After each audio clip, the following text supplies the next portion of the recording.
Kia ora and welcome. Lovely to have everyone here today. So we'll start with our opening karakia, if everyone could join with me in that.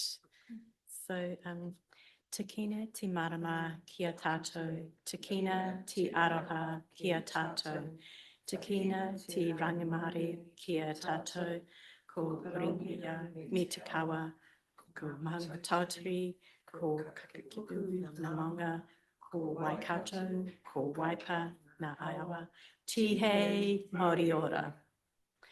Wonderful, thank you.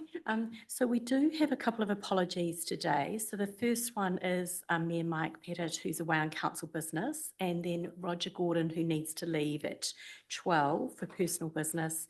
And we're going to take apologies for lateness at this stage from Claire St. Pierre. And we also note that Steph will be joining us at 9:30 this morning.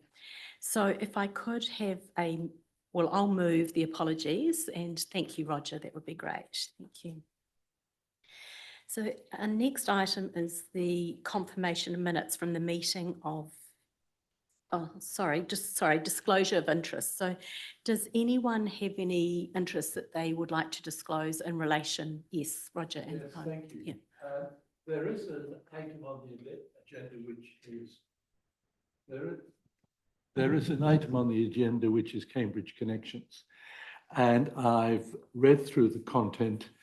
In our workshop, when we discussed the bridge options, I declared a conflict of interest and withdrew for that time.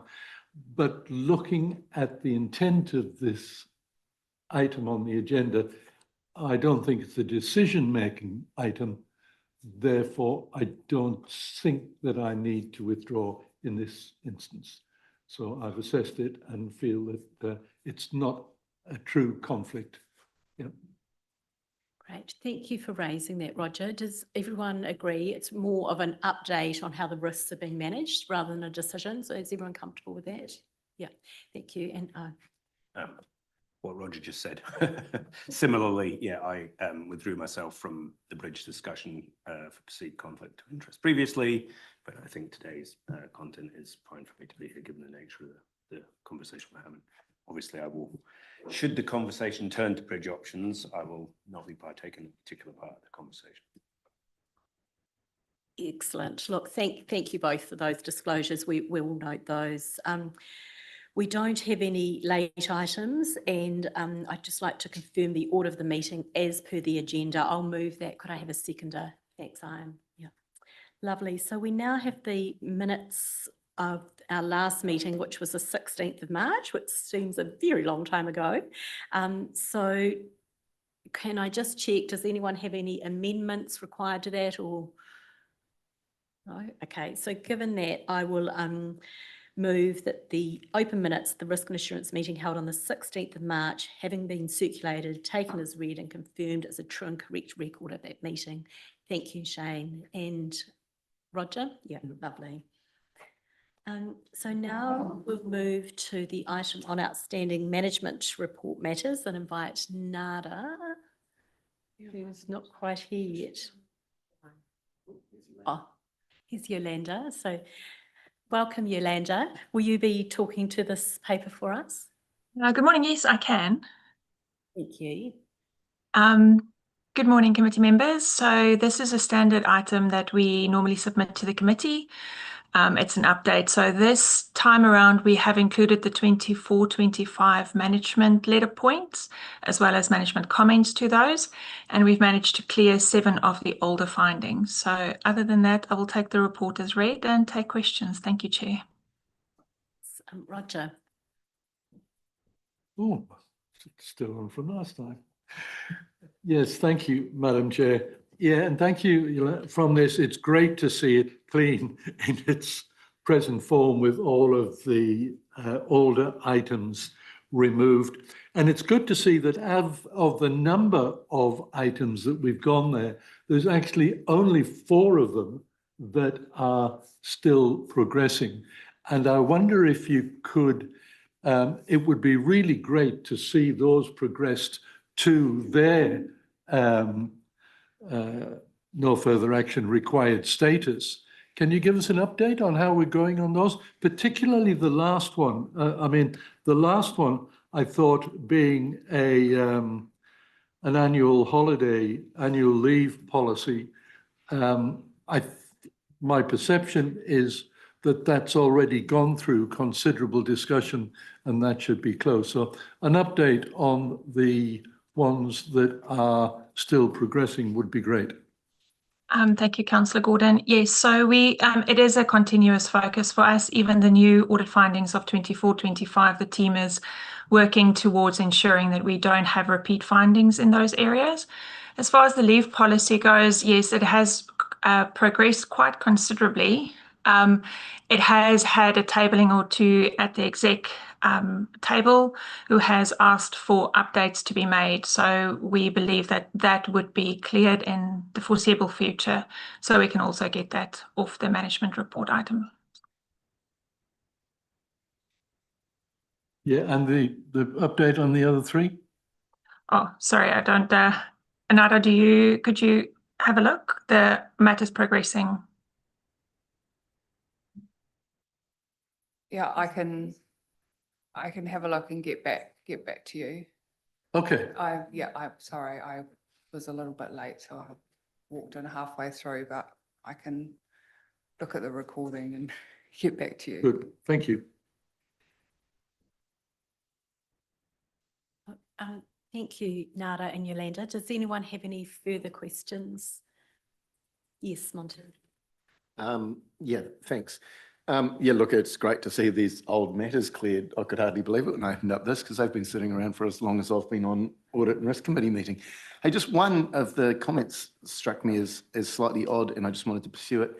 The first one, the vested asset recognition in the management status update, you say the comment that with land, you do not believe that it should be recognised at the point of a 224 certificate being issued, which... Yep. So we believe, so I think this is something we will clear with the audit office when we get to final audit. We believe it should transfer on the title date transfer. So when it's actually in our name rather than when the 224 is issued. Yeah, and an audit suggesting otherwise. Maybe they haven't gone into that much detail. So I think they applied, I might be mistaken, but they might have applied the same principle as what they did with other assets, which we also agree it should be on 224, but land is slightly different. So we will step that through with them during the final audit of 25-26. Okay, so to be clear there, land is different to other assets. So other assets do vest at a 224, whereas land doesn't. You're arguing land should be on title. Yes. Okay. Which sounds eminently sensible to me. So thanks for that clarification. Thanks for raising that, Monty. And I'm conscious we've got Renee in the room, and Renee, at risk of putting you on the spot, having heard the conversation just now, do you think that seems logical, makes sense? It seems logical and makes sense, and I'll get back to you. I'll have to get back. I haven't tried it any. Thank you. I will need to just have a look. It seems very logical what was said here. So I'll just have a look and I can get back to the committee on this one. Wonderful. Thanks, Renee. And Claire. Yes, thanks, Madam Chair. And again, apologies for lateness. The question I have relates to the capital commitments, which is on page 5 of the report and page 23 of our agenda. There's I suppose a yellow recommendation that council strengthen its systems about reporting capital commitments. So in the response from management, it's kind of like saying, well, we think that we're doing a good job already pretty much, but I'm just, drawing my mind back to those, recent past where we came across, debt headroom constraints quite unexpectedly. And so I know that we're out of that territory at the moment, but I wouldn't like us to be getting surprises like that again, that's all. So just wanted to get some reassurance from you that the processes that you have got wouldn't put us in a situation where we might, I suppose, find that is there a matching up between capital commitments going forward and our expected debt headroom or our constraints relating to debt levels? Councillor St Pierre, I think it's been a constant area where we have had to spend a lot of time with the audit office to get them the audit evidence that they require to confirm the balances that we disclose.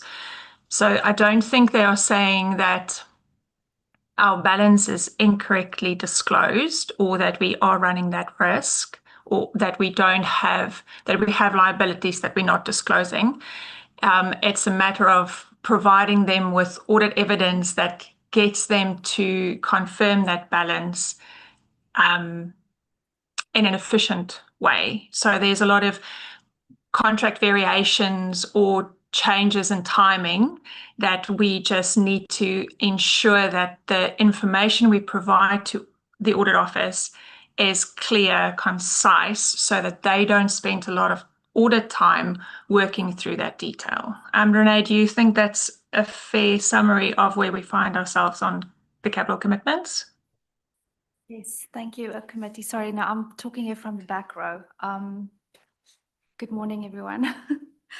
The capital commitments it's a bit of a challenge because it's a really large number that's disclosed in the annual report, and we work with a very small materiality number there. So there's an operational system that the management team runs that works, in terms of operationally, is all good. But then there's a bit of challenge in converting that into what needs to be reported on the annual report. And that's where we've been spending a bit of time the past 2 years just to get that process a little bit more streamlined. Thank you. Want to come up to the table? So that way people are would that be okay? Yeah, Carol, could I just say how great it is having the auditor at these meetings? It is, for me, a really big advantage, being able to bounce back and forth between management and our auditor. So I fully support what you've just asked. Yeah, look, thanks, Monty. And Renee and I caught up on Friday, and Renee said, I was like, oh, are you sure you want to drive down? It's just going to be a really small bit at the start of the agenda. She said, actually, it's so good to be in the room and hear the dialogue. So Renee, your call was absolutely the right one. It's been wonderful having you here, part of the discussion today. Yeah. Just a procedural more than anything else question.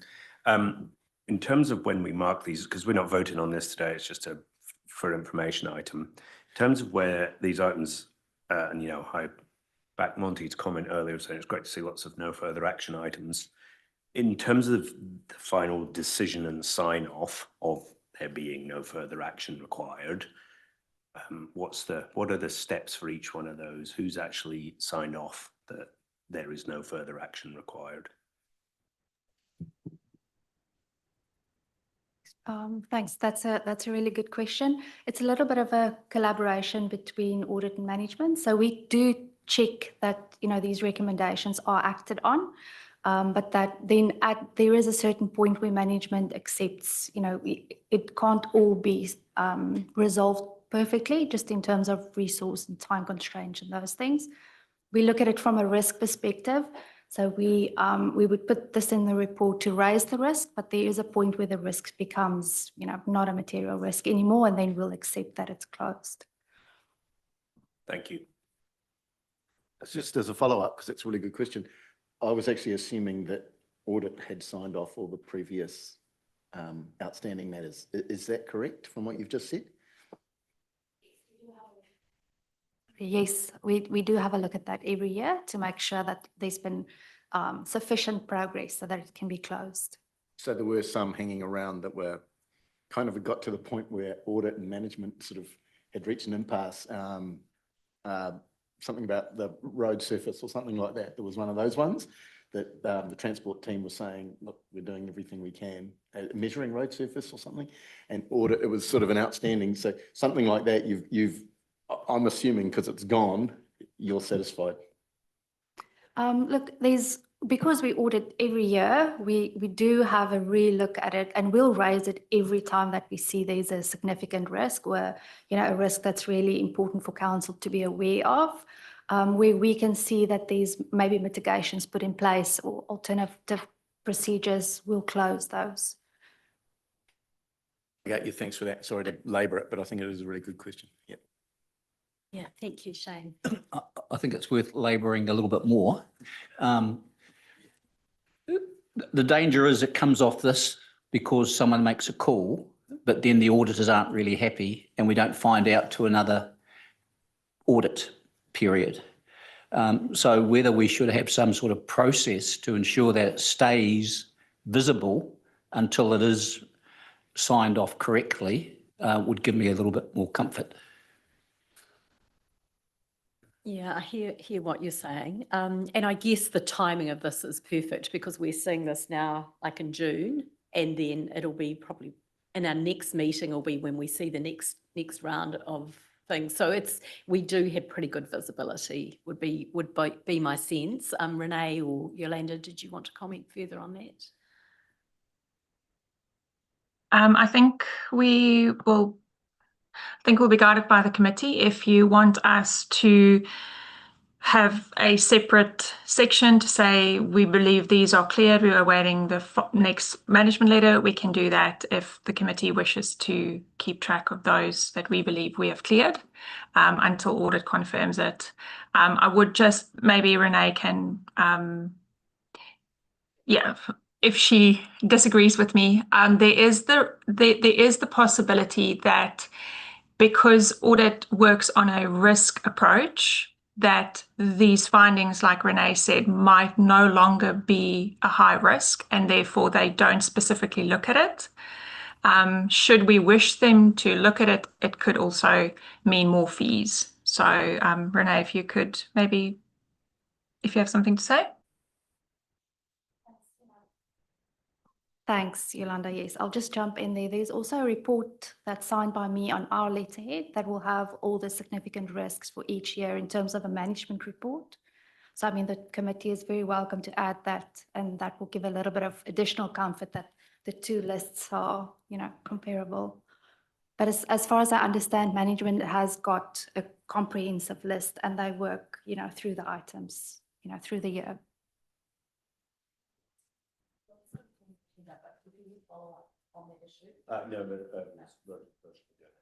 Yeah, thank you. My understanding was that you've actually changed the report format to just now feature the current year's reports. So that old report is still kind of in a separate side compartment, as you say. So this is actually a changed format report to reflect this year's. That my understanding correct on that?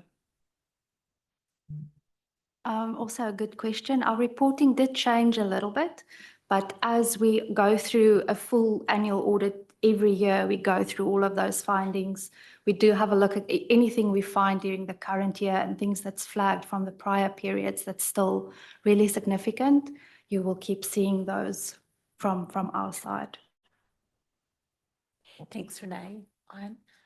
Yeah, follow on to the follow on actually. And so I was just, the way I think about this in terms of your question, Shane, is, and George, correct me if I get this wrong, but yes, from an audit and risk point of view, some of those items are going to drop away, but there's still an operational risk management process within the council that is looking across all of our operational risks, which, we're talking to some of that later. And so even if something drops out of here, it doesn't mean it's disappeared entirely. It's going to be getting picked up by, or our assurance point should be that operational risk layer as well, rather than hammering on the audit, is how I think about it.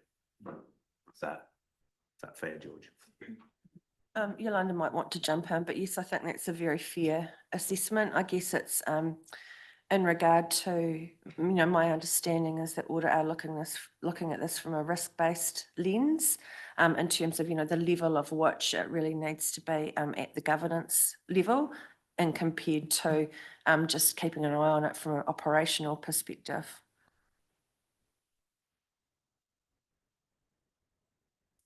Excellent. Well, look, thank you. Some good discussion and debate on this issue. And once again, Renee, lovely to have you at the table with us. And I do just want to acknowledge Yolanda, who is on annual leave and dialing in today for this paper and the next one. So Thank you, Yolanda. Yes. So if I could have a mover and a seconder for the Audit and Risk Committee receive the report of NADA, Milne Financial Accountant, titled Outstanding Management Report Matters. Thank you, Roger. Thank you, Ian. Yeah. Wonderful. So we'll now move on to the next paper, which is the annual report. And this is where we're reviewing accounting policies, estimates, and an update on asset revaluations leading into our 30th of June year end. So Nada, did you want to make some opening comments on this one? Yeah. Just apologies for my lateness this morning. I was stuck in another meeting, so sorry about that. And with the accounting policies, I'll just take the report as being read, but I'd just like to draw the committee's attention to the reference on page 2. So the application of PBE IFRS 5 assets held for sale in the context of the transfer of assets and liabilities to Waikato Waters Limited. So since we've finalised this report, we've got extra advice from other councils and the audit office. On the basis of that advice, we now understand that it's unlikely that this disclosure will apply.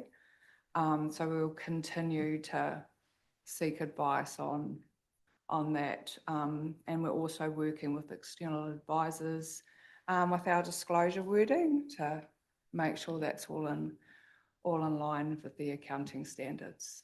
So if there's any questions. Thank you, Nada. So just to clarify, so those assets won't be shown as held for sale. They'll stay in our property, plant and equipment like they would normally, but we would have some disclosures in there clearly signalling the transfer from 1 July. Yeah. Nice. Thank you. Does anybody have any questions? Yes, Claire. Yeah. Oh, yes, thanks. I appreciate the clarification about those assets being held for sale. It seems strange, but I presume that we'll get updates about that closer to the time. Yeah, as we get closer. Yeah, that's great. I did want to ask about other accounting changes that are coming in the next few years, actually, and just to understand if you're planning to address that. Like, you know, I kind of like to see what's coming in terms of accounting policy changes, and there's some quite big ones on the horizon. And so I just wondered whether or not there's a plan to address those. I had it here. I think I suppose it's the revenue and transfer expenses. That's the PBE, IP, SAS 47 and 48. Yeah, because it looks like quite major things about a revenue overhaul. Yeah, it could be around commitments, yeah, from revenue that receive, yeah, which catches DCs in particular, yeah. And so I just wondered if there's any planning being done on that. I mean, I do see that there's massive structural changes coming for council as well, and it might not really be appropriate, but I just wanted to test the water, so to speak. Yes, Councillor St Pierre, thank you for that. So we do keep an eye on the dates that those standards would be effective and the year that we are reporting on them in the annual report. This report pertaining to the accounting policies would include them, as well as an explanation of how we intend to apply them at least a year ahead of the implementation or the effective date. So it will be coming to this committee in a timely manner before we need to apply it. Yeah, cool, thank you. Look, thank you. And often what you see is in the audit report for each year, they then signalling which are the standards that are going to come in and apply for the next year as well. Look, thank you. I notice in the report it talks about the fair value assessment for the land and buildings not yet being received. That's all on track though for pre-30th of June or round about then? So? Yes, so QV will issue that report on the 30th of June. Great, thank you. Any further questions? Yes. Just on that, on the fair value assessments, So the infrastructure stuff where you've taken a look at it and transportation assets gone up 1% and Three Waters have decreased. Is that, that's compared to last year? That's not compared to some inbuilt inflation adjustment factor? Because I find that really surprising. Yes, so that is compared to the fair, the fair value we did for the 24-25 annual report. They had a look at our assets again a year later, and that's the fair value or the market assessment that we got. Yeah, so it's not an indication of cost of building, it's what Becca came back with as the fair value change. Okay, which implies there's been no inflation in the sort of civil infrastructure sector over the last year, which I just find surprising. But you've had expert advice on this. Someone's done this, right? Yep. Yes. It doesn't seem to come through when we do contract approvals, right? They're not getting cheaper. And if that's reflecting the asset value, I just thought that was surprising. Interesting, Monty, and I guess, you know, we've had independent experts, maybe it's a mix of what the cost inflation is and the wear and tear over the last year. I'm not sure, but yeah. Excellent. Any further questions? All right, well, look, I'll move that the committee receive the report of NADA on the annual report, review of accounting policies, key accounting estimates, and update on the asset revaluation results. Can I have a seconder for that, please? Thanks, Claire. Lovely. So thank you, Nada, and thank you, Yolanda. And Renee, wonderful to have you with us. Really appreciate the work that's gone into these papers. Yeah. So I'll now invite Jenny to come and speak with us around risk management.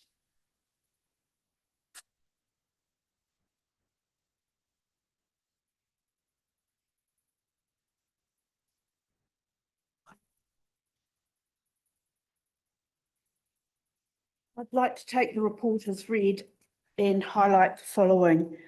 The update includes information for interest to EMs, particularly the geopolitical and geoeconomic risk, including the findings of the Reserve Bank Financial Stability Report published last month. The report also includes commentary on the following. The recovery program from the February weather event has been closed out, with the transportation and waters teams picking up the remaining tasks.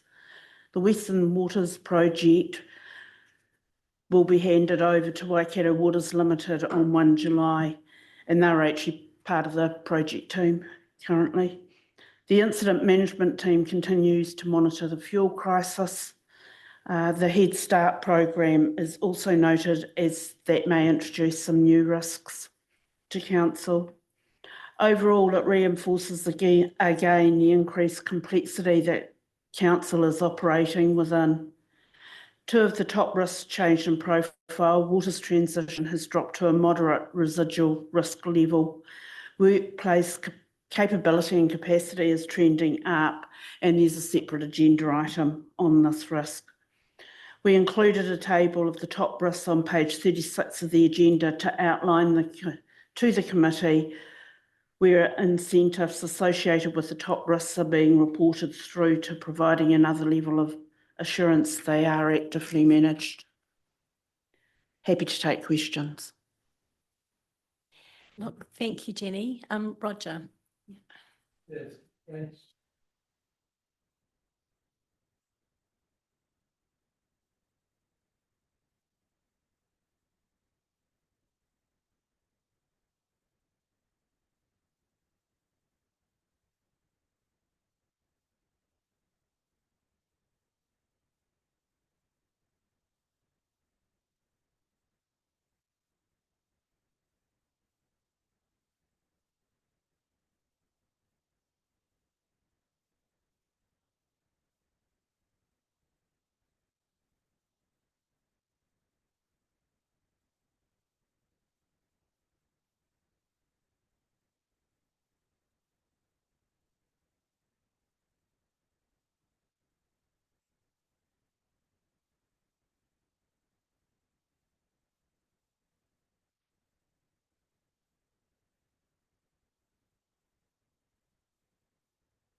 Again, I forgot to press the button.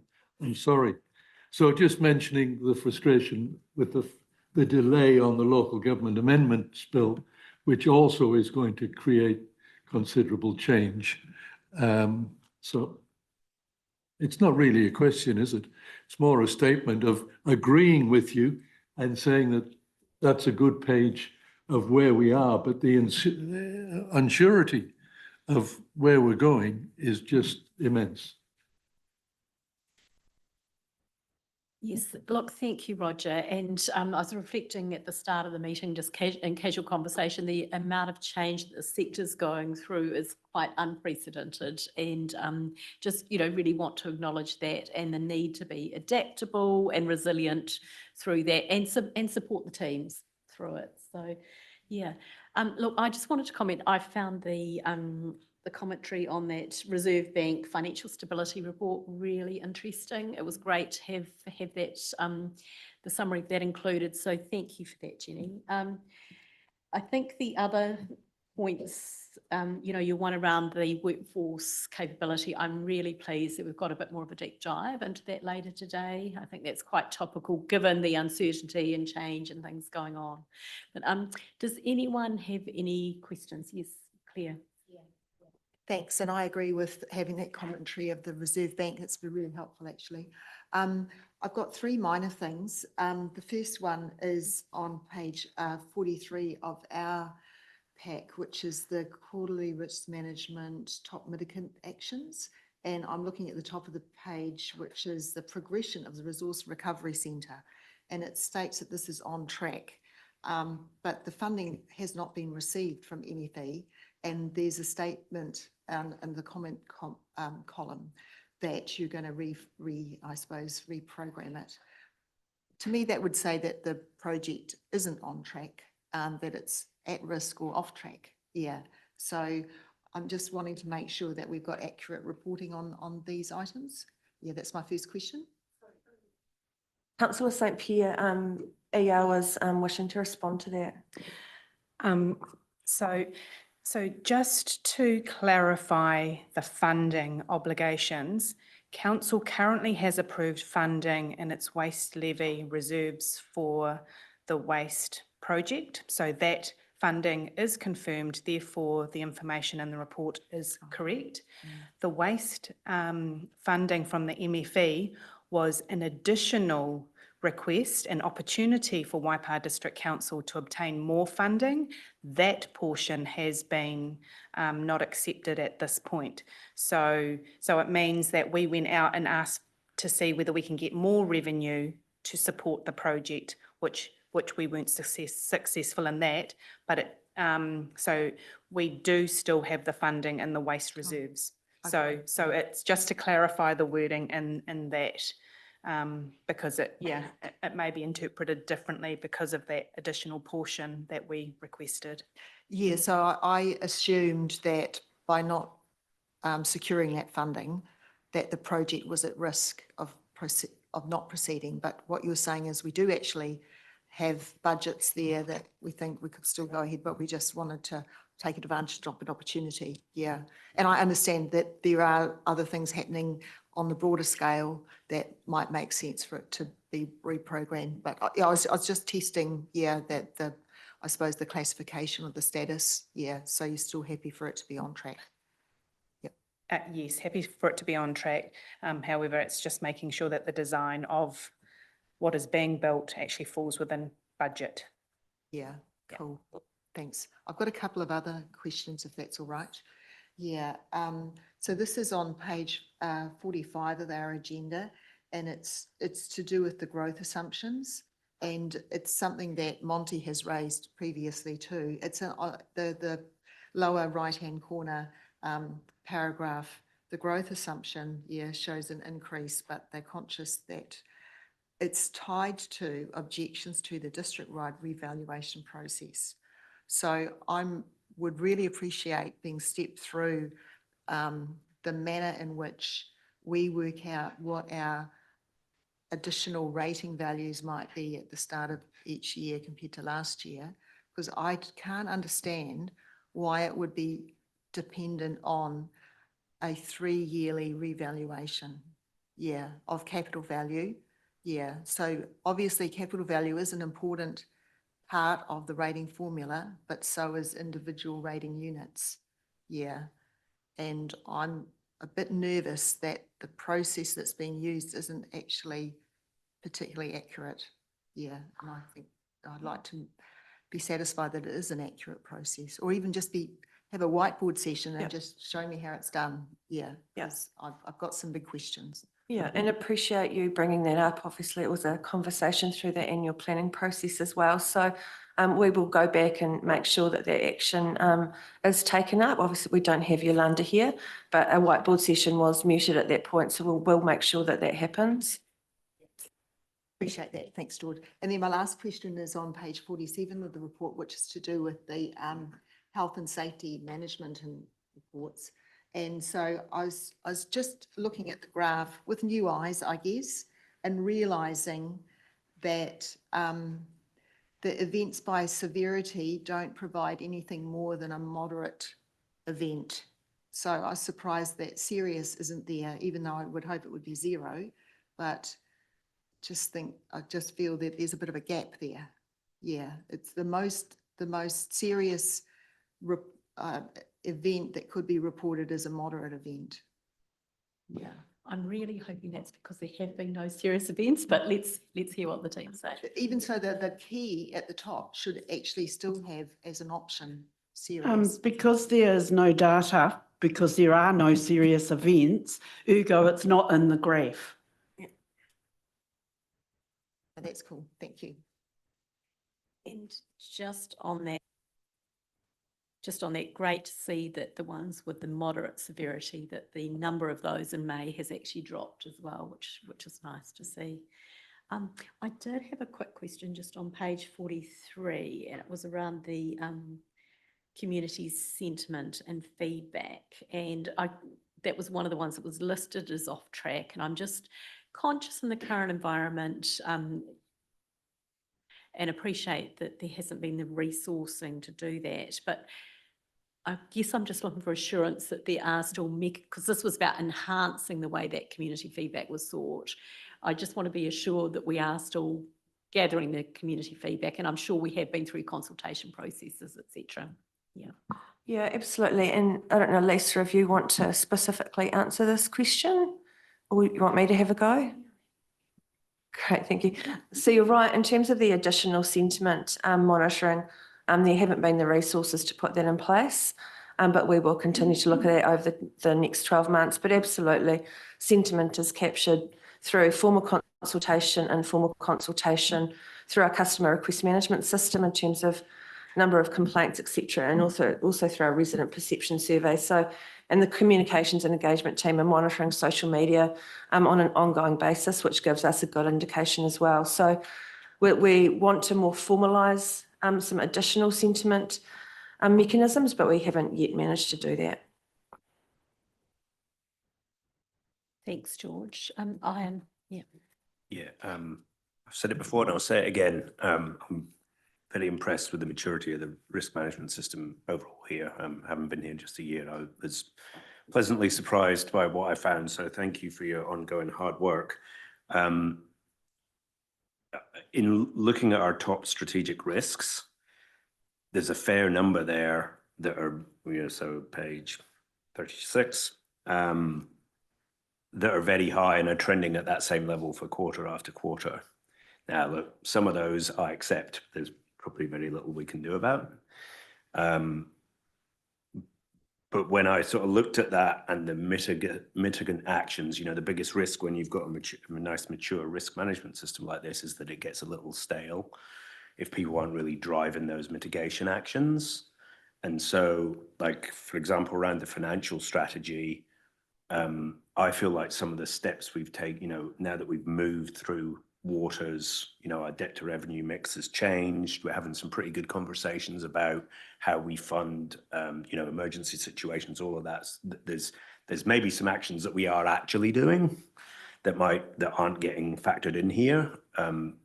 But my request, I guess, is at an executive team level, it feels like it's time for a bit of a refresh on some of those mitigation actions, because if we just sit and level, I accept that some of these risks are going to sit level and there's really not a whole lot we can do about it. But I look at some of them and go, actually, there are things that we could be doing about some of this. And so if we really aren't seeing any response at all, it's flat, that to me says we need to revisit our mitigation actions. Yeah, and thank you, Councillor Kempson. Great comment, and I think that's very valid. It's probably just two comments I would make. Some of this is also around level of investment, and agree we should be capturing more activity than what we are again in terms of the mitigants, but for elected members to keep that in mind as they make investment decisions about how hard we can actually drive these risks down. The other point I would make too is that we will be with PwC re-looking at our risk profile, hopefully in probably September, and like to look at it a little bit differently and do a refresh at that time. We would normally do it about now, but we're pushing it back for the sort of head start in principle decisions being in place. So that may influence our risk profile and the discussion that we have. How we feed that, thank you. How we feed that into LTP is a tricky one, but yeah, no right answers there. I don't know. Maybe no wrong answers, I don't know.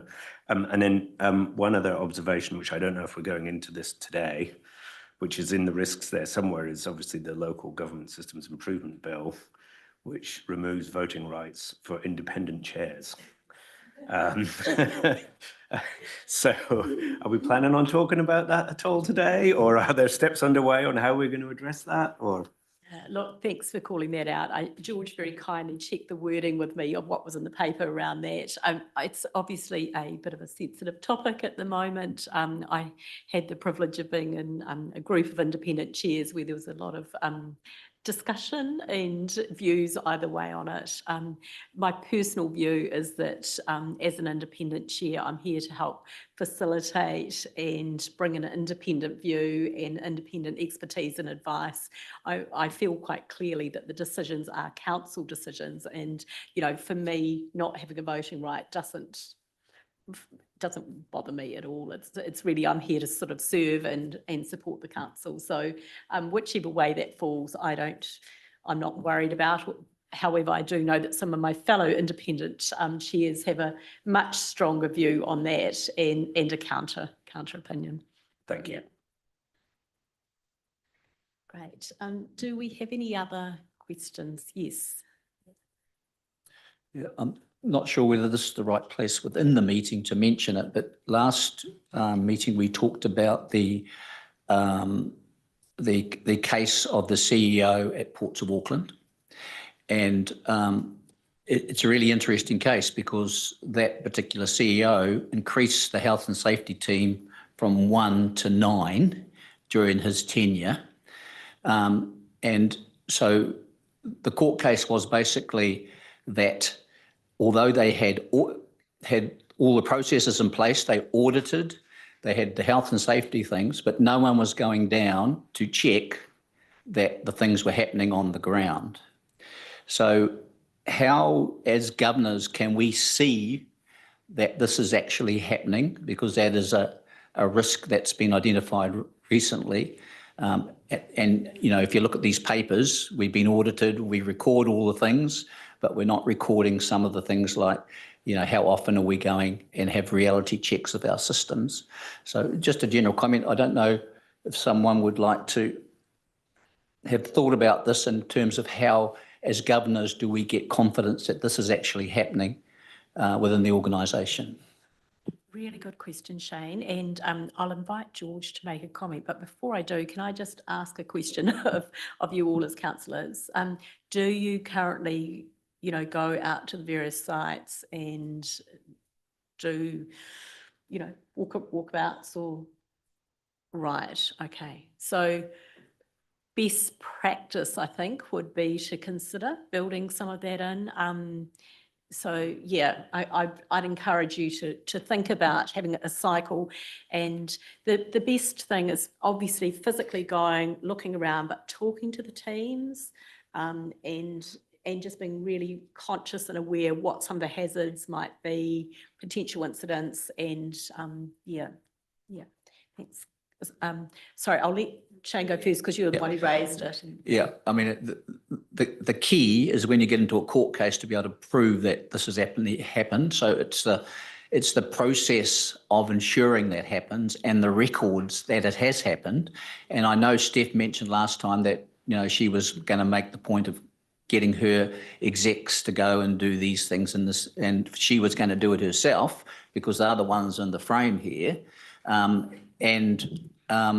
So it's just, I just want assurance that this is happening and the records are being kept. Sure. So we might follow that up when Steph joins us a wee bit later. I'd be hopeful, and George will probably know the answer to this, that I'm sure the exec team are going and doing exactly what I talked about earlier. But George, over to you, and then we'll go to Claire. Yeah, thank you, and a really good question. As you'll see in the paper, we are doing a current health and safety audit where we would like, as part of that process, to workshop the findings with elected members for you to interrogate that report and ask those kinds of questions to make sure that there is assurance that they are happening, and talk to the external auditors who undertook it. So that will be happening in the next couple of months. As part of the audit, we made sure that they went out on the ground and they went to sites and they looked around and they walked through the processes that our staff would take during that. So the outcomes of their findings and observations will also be in that report for you to interrogate as well. Executive team do go out and about on site, in particular in those high risk areas. And I don't know, Eva, EL, if you're out and about doing that quite a lot. Do you have any comment on that?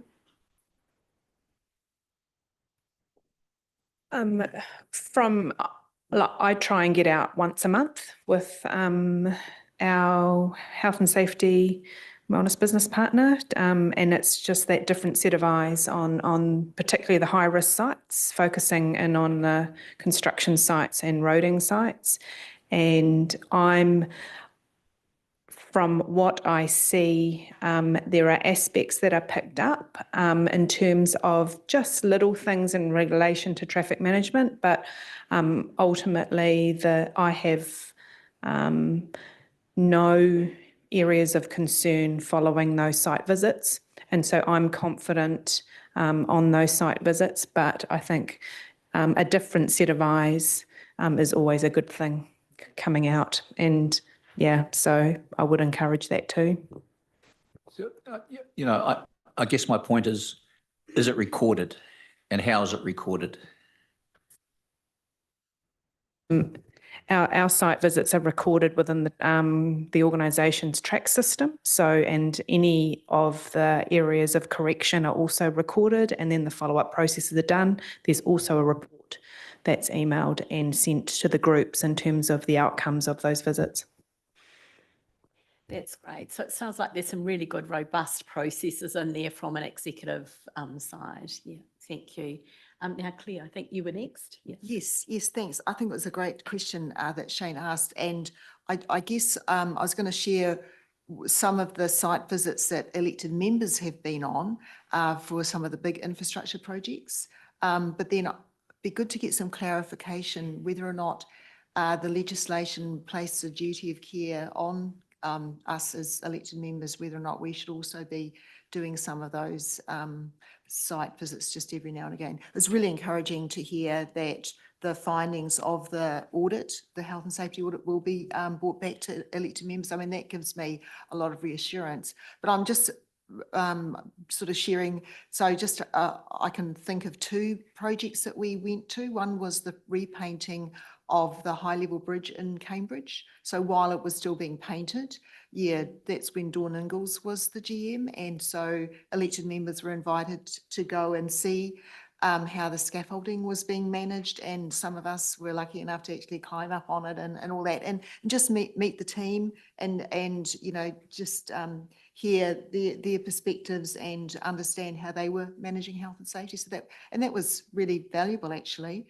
And the second one was the Cambridge wastewater treatment plant as well. Yeah, and again, really, I suppose, front and centre for health and safety processes and things like that. So I think we, as elected members, we have the opportunity, I suppose, for those big projects to see that, whether or not we need to be doing it at a smaller level, I don't know. But yeah, I mean, I do find those opportunities, yeah, really valuable. Yeah.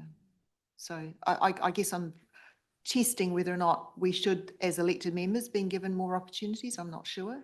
Yeah, I don't know what the duties are that we how far they go. Yeah, so yeah, and that's another great question. So as part of the reflecting back of the findings of the audit, we want a component of that with elected members to be an educational component as well, to be very clear about the roles and responsibilities of the different parties in terms of health and safety.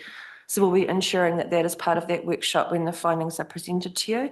And I think at that time, it would be really good for you to have this kind of conversation around what is your role.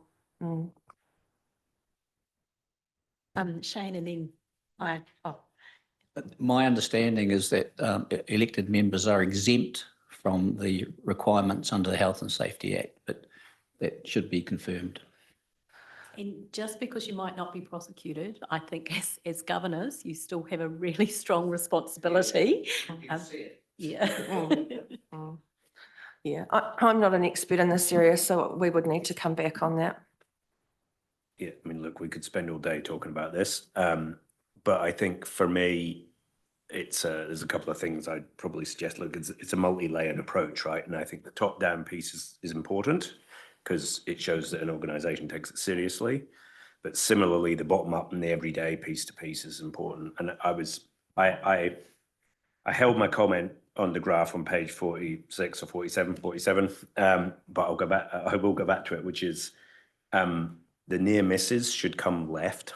They should be the first, left to right, right? Because at the minute it's a funnel. So you want near misses, then insignificant, then minor, then moderate, and hopefully never serious. Because you actually, interestingly, if everything else is trending down, but your near misses are trending up, that's actually good.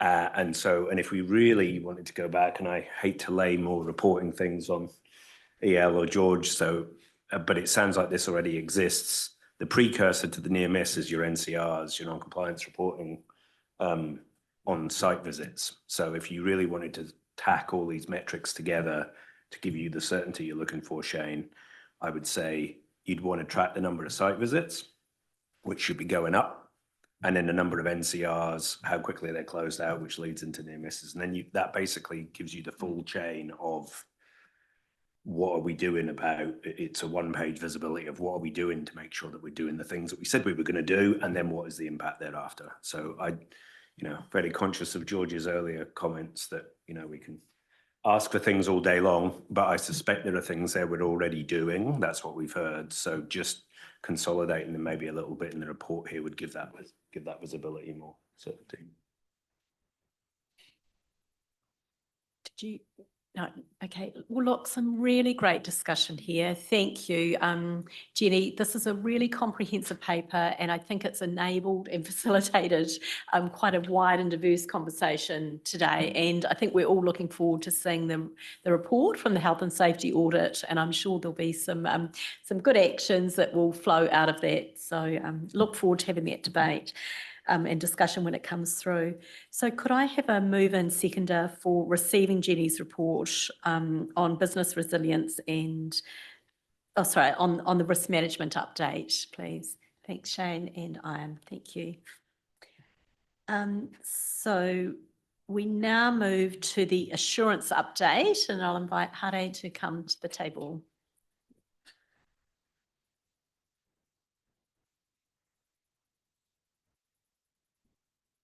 Tēnā tātou katoa.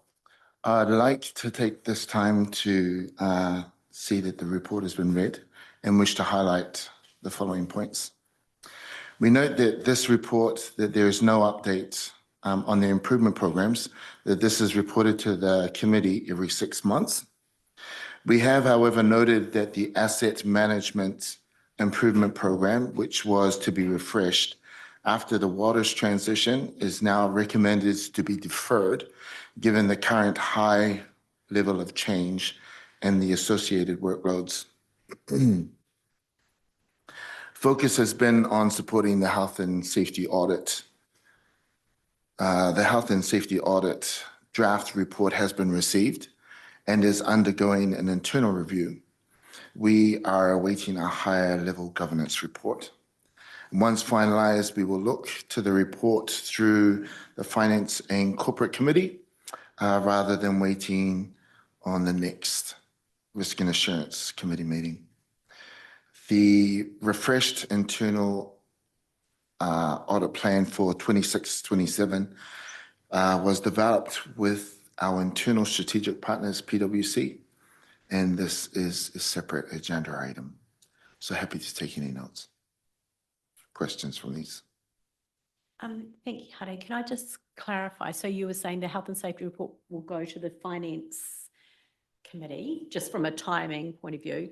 Could I ask that it all, given the debate that we've just had in the previous session, I think it would actually be useful that it comes here as well, whether that's, yeah, and maybe George, I'll leave that with you to sort of navigate how best to do that. So not so we're duplicating, but just so that from a risk lens, we can have visibility of that.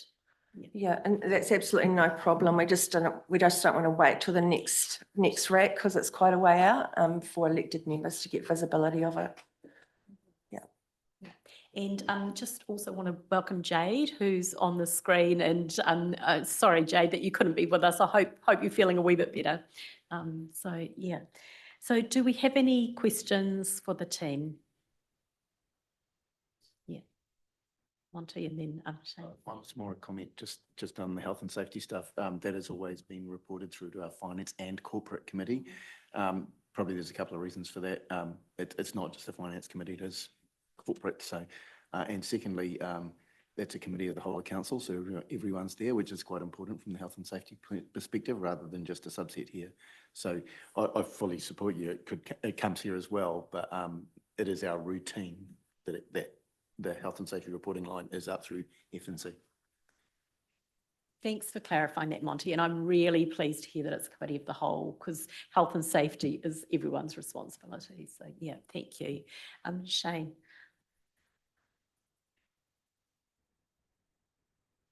Yeah, I'm just looking at page 54 and the spider graph on the right-hand side.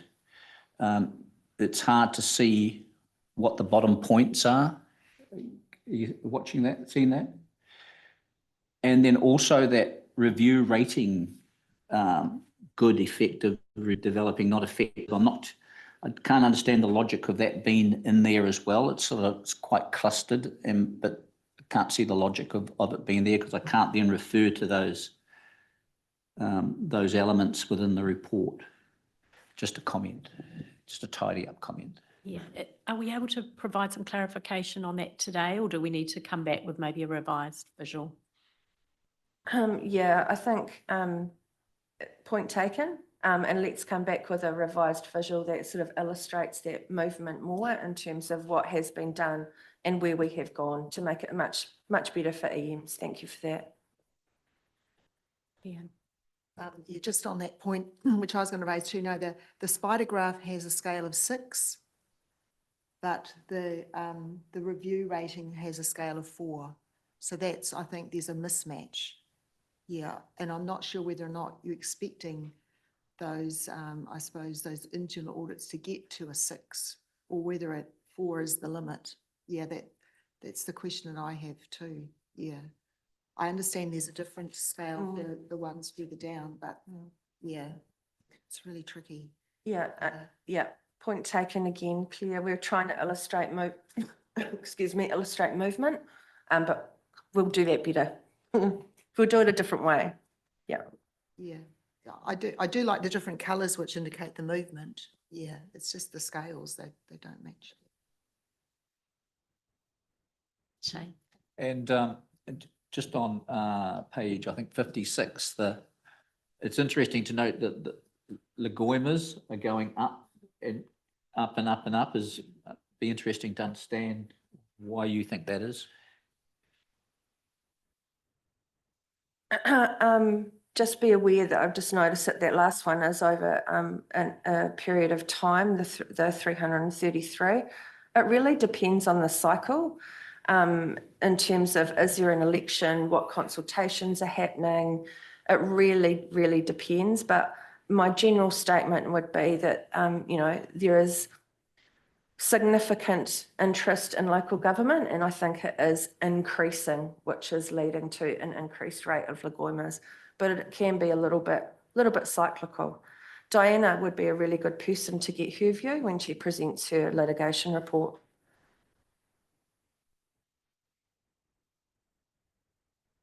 I think it's an interesting area because I know, for example, that there's a group that has put a Lagoima in recently because of the lack of service that they have perceived in picking up leaves on their street. So they're trying to understand what our policy is, but it becomes a little indicator that there's an issue out there in terms of level of service.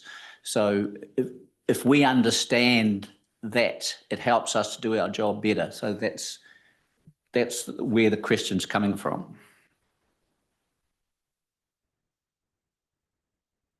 Thanks for that. Any further questions on this paper?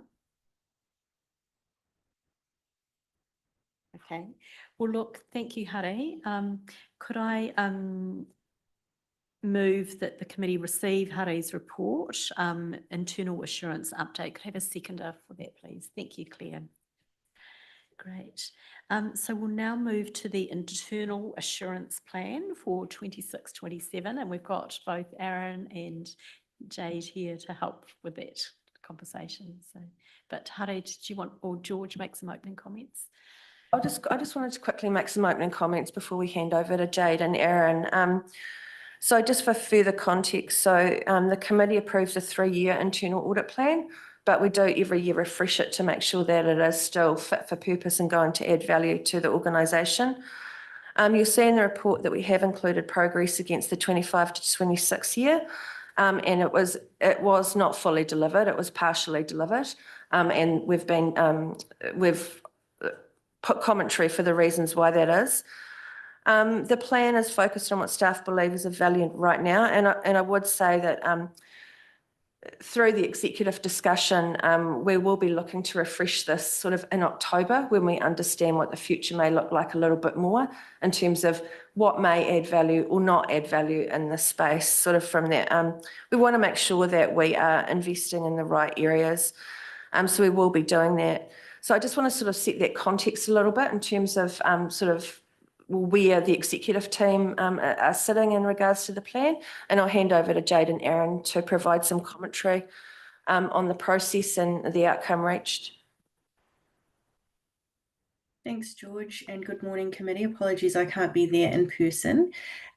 So the refreshed annual internal audit plan was developed considering Council's top risks, priorities, of course, areas of change, past assurance, and core operational areas where management would value independent comfort.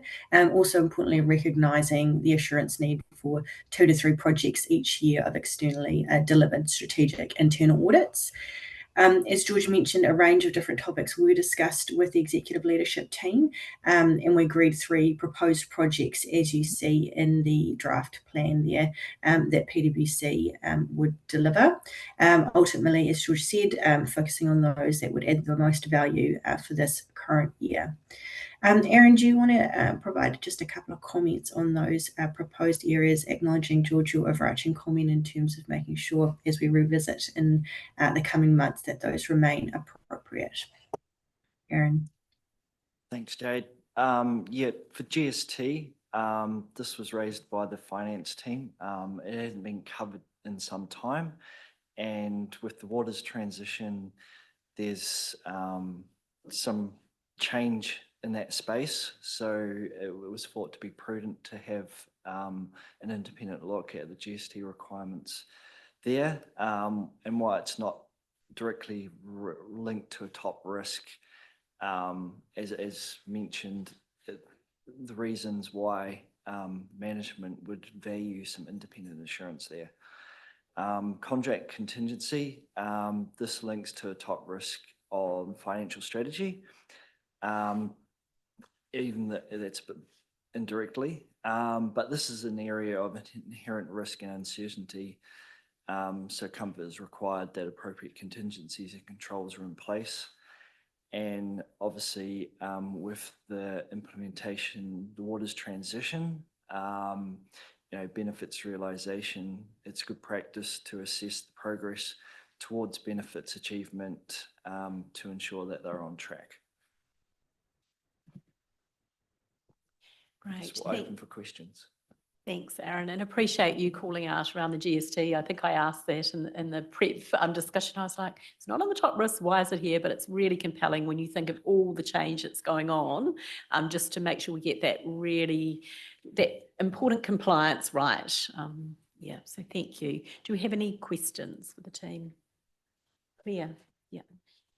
Yes, couple of questions. The first one, I was interested in the GNAI audit and that's going to cover. I'd appreciate a bit more detail on what's proposed there. I'll get Aaron to expand a little bit. We've obviously just rolled out Copilot with the intent to increase productivity. But before we go too much further, we do just want to make sure that we do have a good strategy in place around how we're going to leverage AI. And so that will be the focus of the audit, is getting, well, it's not an audit as such, getting some input into that strategy, but also the delivery of what sort of a risk-based readiness framework for us. And what we want to tease out there is working with the executive and elected members around our risk appetite in association with the use of artificial intelligence. We talk a lot about the balance between innovation and security.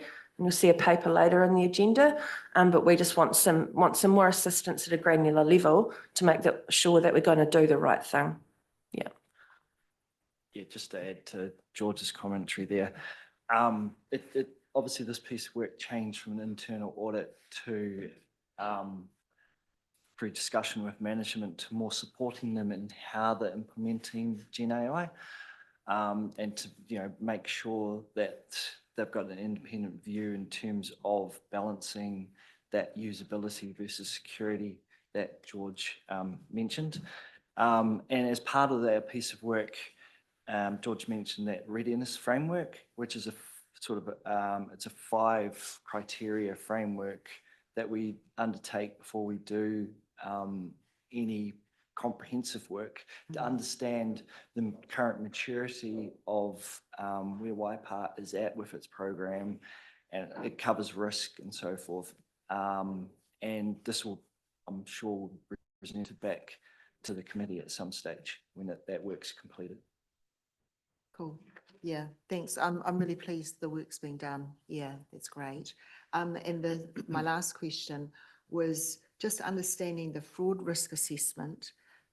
So that's proposed to be handled by Hare, the internal assurance officer. So I would have expected it to be an external, I suppose, study, rather than someone internally. That's all. No, sort of questioning your credentials or anything, but just the fact that it's usually outside eyes looking in. That's all that can identify fraud opportunities. I'm very sorry, not sure how that happened. So we did do a fraud gap analysis, which was externally done. I can't quite remember what year it was. And one of the improvement suggestions was that we do a fraud risk assessment ourselves. Unfortunately, we haven't had the resource in place to be able to do it for a variety of reasons. But with Hare now on board, we want to progress it. I don't know if you want to give a very brief overview of what you're trying to achieve with the risk assessment.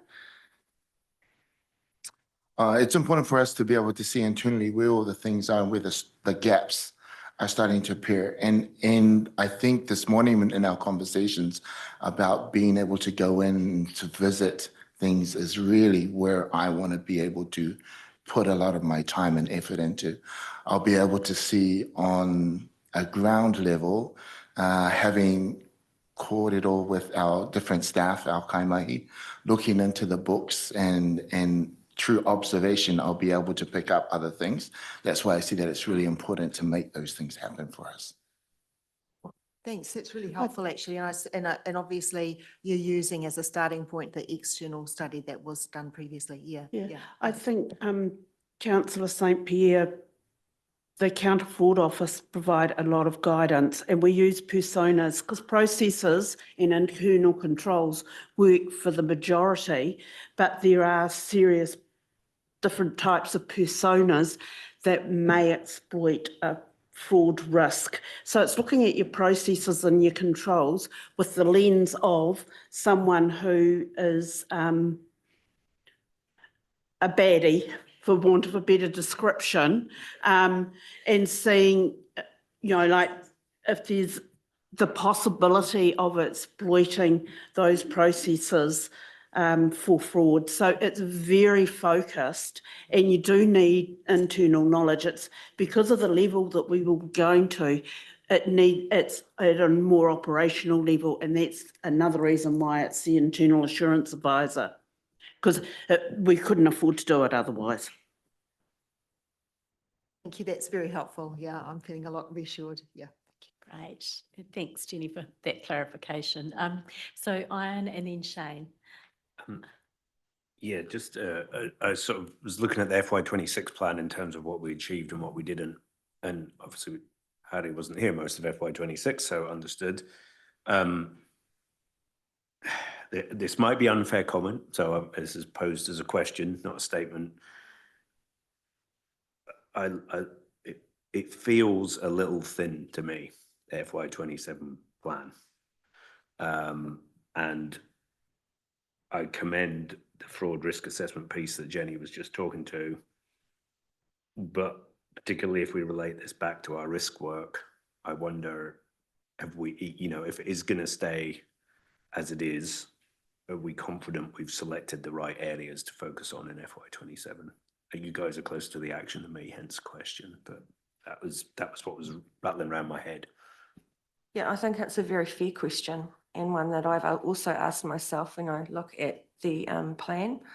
I think what this is being driven by is selecting some things that we think are going to add value right now. So around AI, around GST, around Harry concentrating his time in that fraud risk area, noting that there's going to be significant change going forward.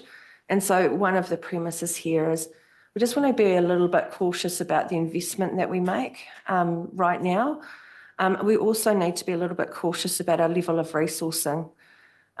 We've got a lot happening externally and internally, and we want to make sure that we are actually going to be able to deliver. And you'll see last year, for a variety of reasons, we didn't deliver some of those. That was due to vacancies, it was due to unexpected and unforeseen events that arose. So we're trying to take a little bit more of a pragmatic view, at least up to October. Say, this is what we're thinking, and then there's absolute opportunity for RAC then to have another conversation in October around, does this still feel about right? So it's a combination of factors in terms of where we're landing here. That makes sense, yeah. So as it stands today, given the constraints that you just outlined, this was a sort of collective, these are things we can reliably invest in today that will add value, irrelevant of what the future path looks like. Okay, thank you. Shane. Yeah, I support what Ian just said. When I looked at it, I thought very, very thin. And in terms of a audit plan that's risk-based, I'm also concerned that we don't achieve things when we have identified it as a high risk. And I think it's fair to say, I can understand all the problems with staffing and everything else, but it is high risk, so there should be focus on it, but understand the issues. In your list on page 76 of other potential areas to consider that relate to top risks, I just want to register that I would be adding procurement as an area that I think would be something to focus on. I don't know the history.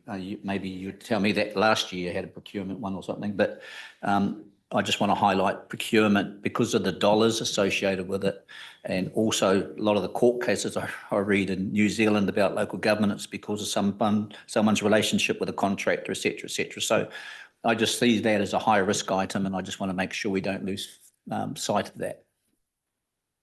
Thanks, Shane, for raising that. George, do you have a comment of when procurement would next be up in the cycle? Yes, so we have committed to Mayor Mike that we will do some work in the procurement space in sort of the first quarter, second quarter of the new financial year. So we have committed to it. It's not in here. We're not sure of the mechanism by which we want to deliver that yet. We want to scope out that piece of work further. We also want to work with elected members around what that scope looks like because it has been a topic of conversation.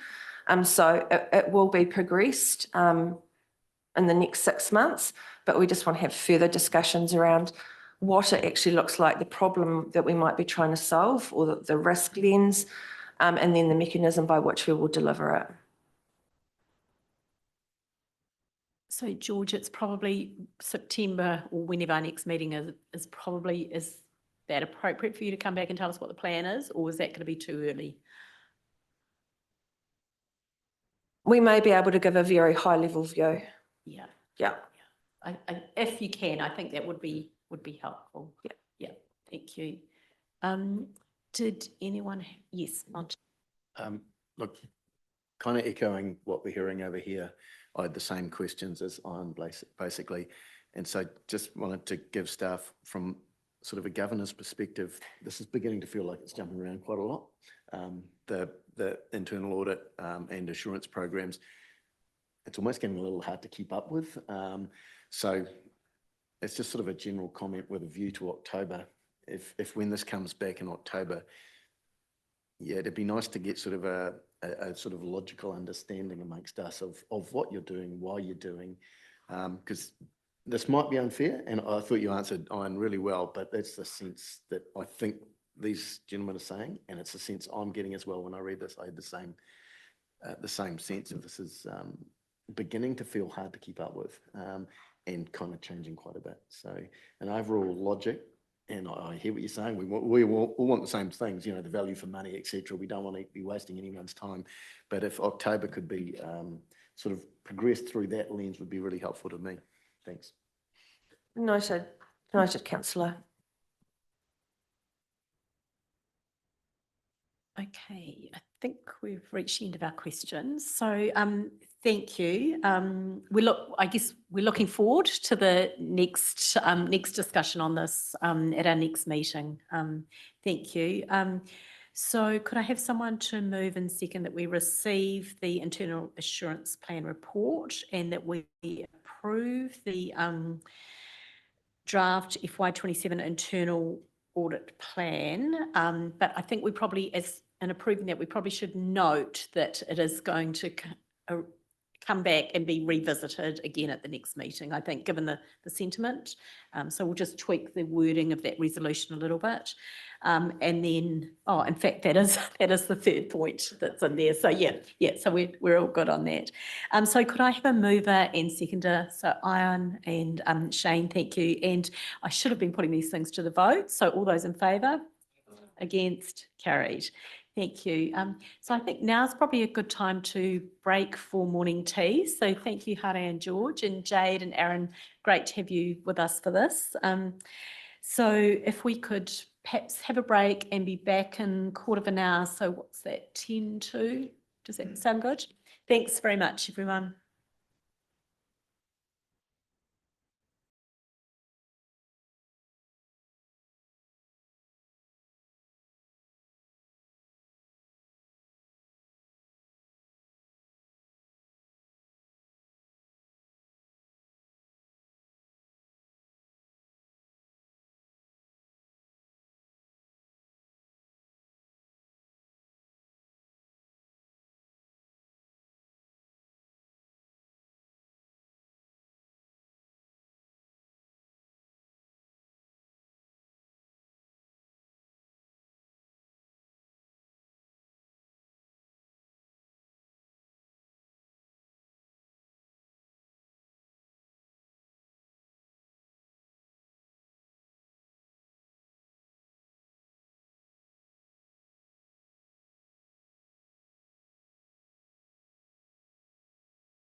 Turn the recording back on if everyone's ready. Yeah. Thank you and welcome back after the break. So I've realised just a little procedural thing that we do need to have a formal vote on the items that we've spoken about pre-morning teas. So if I could have your tolerance, that we'll just do a vote on all of the items up to and including item 10. If I could have all those in favour, please say aye. Aye. And against, carried. Thank you. And we'll get that right going forward. My apologies. So we now have the Cambridge Connections quarterly update, and welcome Eva Lisa. Yeah. Oh, morena tato.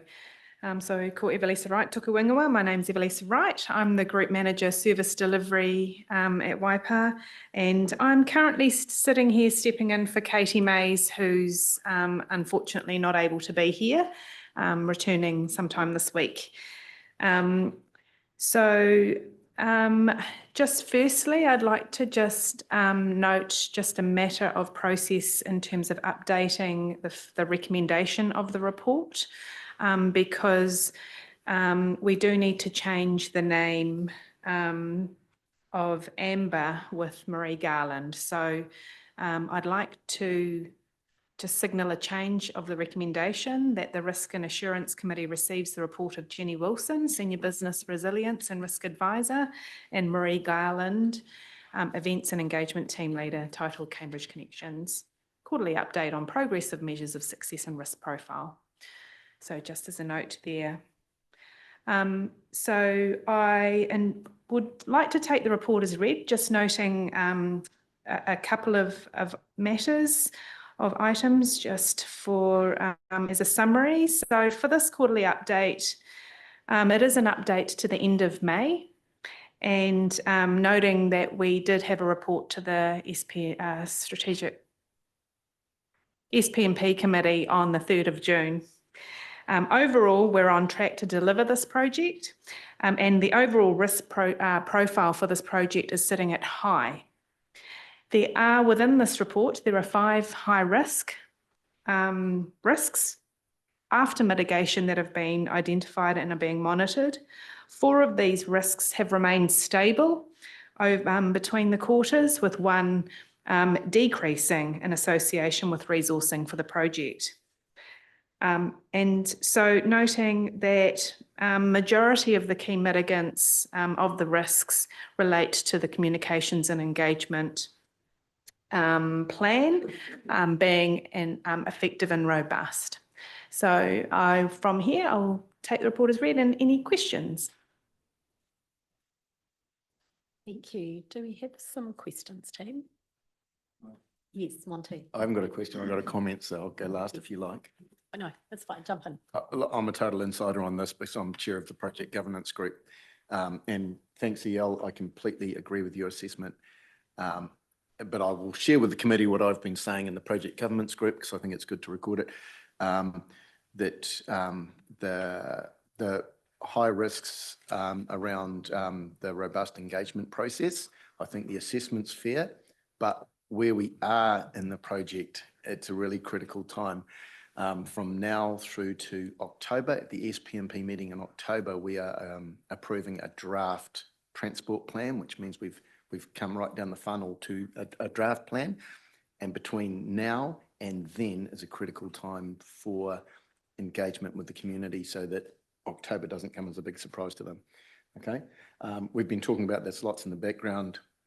The communications team are very aware of our perspective. But in Cambridge Connections Mark 1, this is essentially the point in time where it derailed. Yeah, July, August, September, and into October is very critical for this. So we need to maintain a really clear focus on it. That's what I wanted to say to record formally here. Thanks. Great. Thank you, Monty. Yes, Roger. Yes, thank you. And I totally agree with Monty's assessment, with Claire and I both being on version 1. We appreciate the synergy between the two processes, that we are now at that particularly critical point.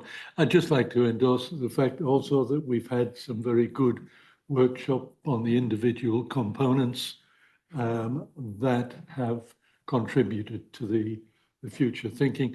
And I think those have been shared with the community as we've gone through, which has been really great.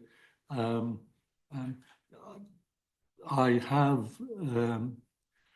expressed a concern about the fact that a very topical aspect of the planning for Cambridge Connections is the matter of congestion in the current environment in Cambridge, that actually is a critical consideration that perhaps has not had some public discussion on, which really should have had, and I'm just concerned in the risk. And I've raised this outside of this area. So waiting for Katie to come back on that. Thanks, Roger, and I'll invite Eva-Lisa to make a comment. Yes, you are correct, Roger. You, in terms of questions being raised at the SPMP committee on the 3rd of June, that was one of the questions being raised.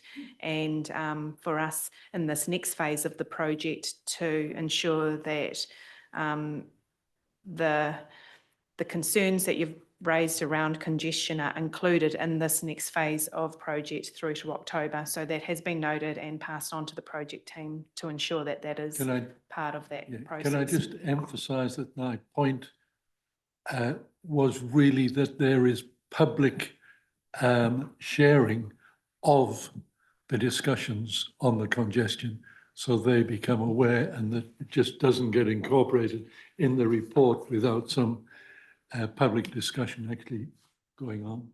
Absolutely. So yes, as part of the Cambridge Reference Group, the community boards and the information being shared with the public and on the website to make sure that all of that information is shared. Thank you. Yeah, also a little bit of an insider on this one, being on the governance group, and mirror Roger's comments around, the good work that's been done to get us where we are, and also the key concerns from Monty around where we are in the process. And I raised this in SPMP, and so I'll say it again because I think it's worth sharing in this forum, which is, I think it's critical that we get a cost component now through October, because I know we want to try and keep the options on the table, as and consider everything holistically. But for me, there's another key point of failure with the public if we get to the point of going through and saying, oh, well, our preferred option is blah, blah, but we can't afford it, so we'll have to do someone else instead. I think we've got to pull that in as part of our deliverability here, or even potentially put it back to the public as a question, right? Which is, we could do something suboptimal sooner, but it's going to cost more. So I really think there's an opportunity there to engage, because there's no easy answer here. And I think the process that we followed thus far, I think it's been excellent. I think it's been exactly what it should be. But I think that we have to bring the reality of money and funding into the equation here to continue it to be a meaningful process. Oh, sorry, just to clarify, you're talking about capital funding for the designation? I'm talking about entire project cost, building the bridge and all of the other transport options that go along with, not just the funding for our part of it, but the actual capital cost of whatever the proposed scheme is. How are we going to pay for and fund that proposed scheme that we put forward in the end? Yes, and so funding, as you've quite rightly said, is going to be a critical part of the process moving forward. The process will continue as with the long list process. There was significant projects that were identified and not continued because they were cost the community just could not, and as a council could not afford those projects. They remain there in terms of vision and sight, but it's actually how we capture the financial information moving forward, and that's something that we'll make sure Katie is continuing to bring forward in her reporting as to how we do that, noting there is no currently in the LTP for the capital projects that we have, and those will be identified through the business case process of the transport plan that you will be identified. But your point in that you've made is not to it's actually how do we show visibility of the projects to ensure we can afford the projects that will be put forward. So that is one point that we will note into the future reporting. And that in and of itself takes a level of effort as well, right? Because you're really, you know, we're a little bit of blue sky thinking here, so it's a really high level. Bet is not even a conceptual design for these things, right? You got to draw in on the back of a cigarette packet. You're doing a price, which is, I get it, you know, I understand that's hard to do, but the point is, if that's the level of understanding that you have of all of them, you can at least do a comparative costing of each of your relative components, because that's ultimately, that's what's going to, I think, will ultimately be one of the deciding factors, which is that trade-off between those things. Because we can come up with the best scheme in the world, but if we can't afford to build it, then we wasted our time. So yes, and without understanding where we will be at in October, we'll make sure that that's all part of the consideration and information as much as we can to that level at that point of the project. So just for clarity, so the next stage is obviously once the options are through, pulling together a business case, it looks at the top sort of options and costs them? And No. So the next stage is coming to SPMP with I'll need support here with from council, the draft transport plan in October for approval. So SPMP on the 3rd of June gave recommendations as to which options to progress through to the transport modelling in the next stage of assessment. Okay. Forward. Oops, path forward. Yeah, great. Further questions on this paper? Okay. Well, look, could I have a move and seconder that that we receive the report, and noting Eva-Lisa's comments earlier around changing the author to include Marie instead of Amber. So mover, please. Thanks, Ian. Seconder. Thanks, Claire. All those in favour? Against? Carried. Thank you. So we'll now, thanks, Eva-Lisa. Yeah. So we'll now invite Karen to come and talk with us about Strategic Growth Management Program. Good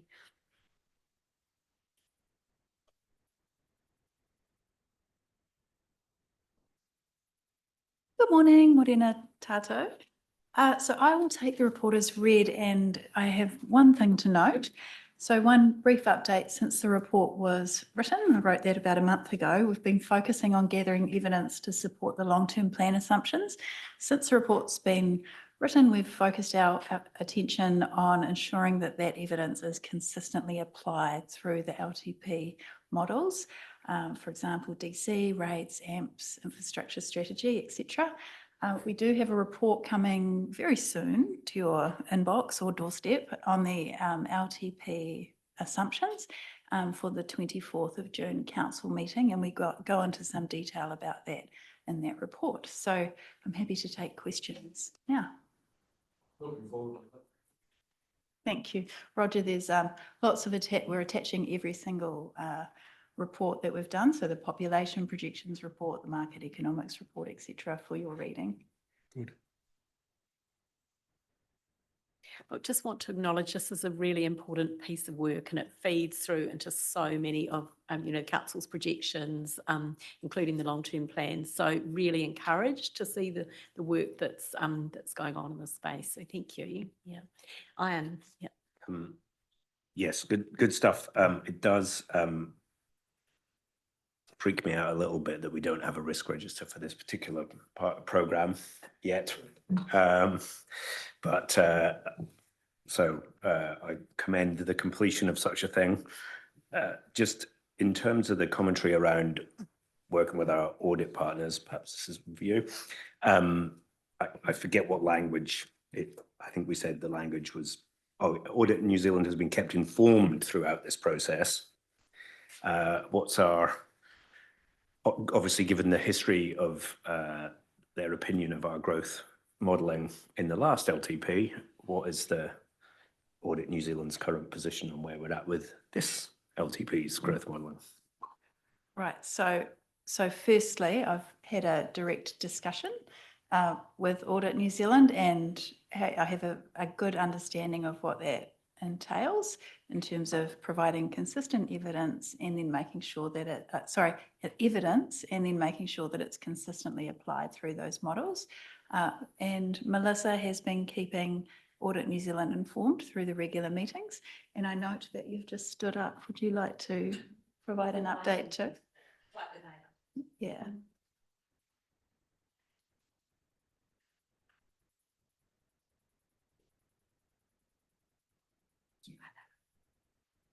Thank you, everyone. I actually sat down again just because the LTP audit hasn't kicked off yet formally. So we are in contact with the team regularly. We are having discussions around, the plans and where they are at. The audit is scheduled to begin in the beginning of 2027, January, February. So then we'll get into the detail.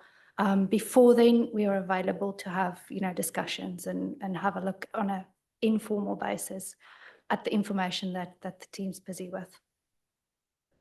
So can I push you for an opinion on, where you can give me an indicator? It can be downwards, it can be flat, or it can be upwards, or any degree in between if you wish to do so. Unfortunately, no comment at this stage because I just haven't had the opportunity to look at the information. Okay, appreciate that. And I am the use of word opinion. She's an auditor. She can only give an opinion after she's looked at the detail. Can I follow straight on from that? Because I had been asking or advocating that we had a special audit of these growth assumptions, given that they became such a significant issue last time. I'm getting the sense that A, that's not going to happen, and B, it's possibly not necessary, given the work you've been doing, Karen.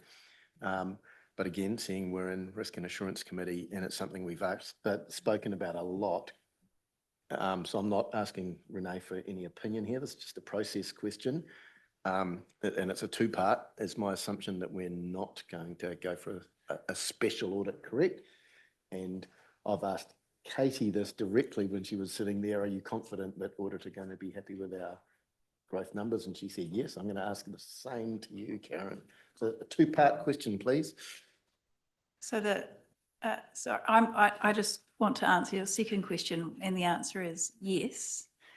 The first part, I guess, what I would like to see is some form of external assurance or some form of assurance to make sure that that what we have provided, the evidence that we've had done, is being consistently applied. So an external set of eyes to go, okay, in this model, are those assumptions being consistently applied?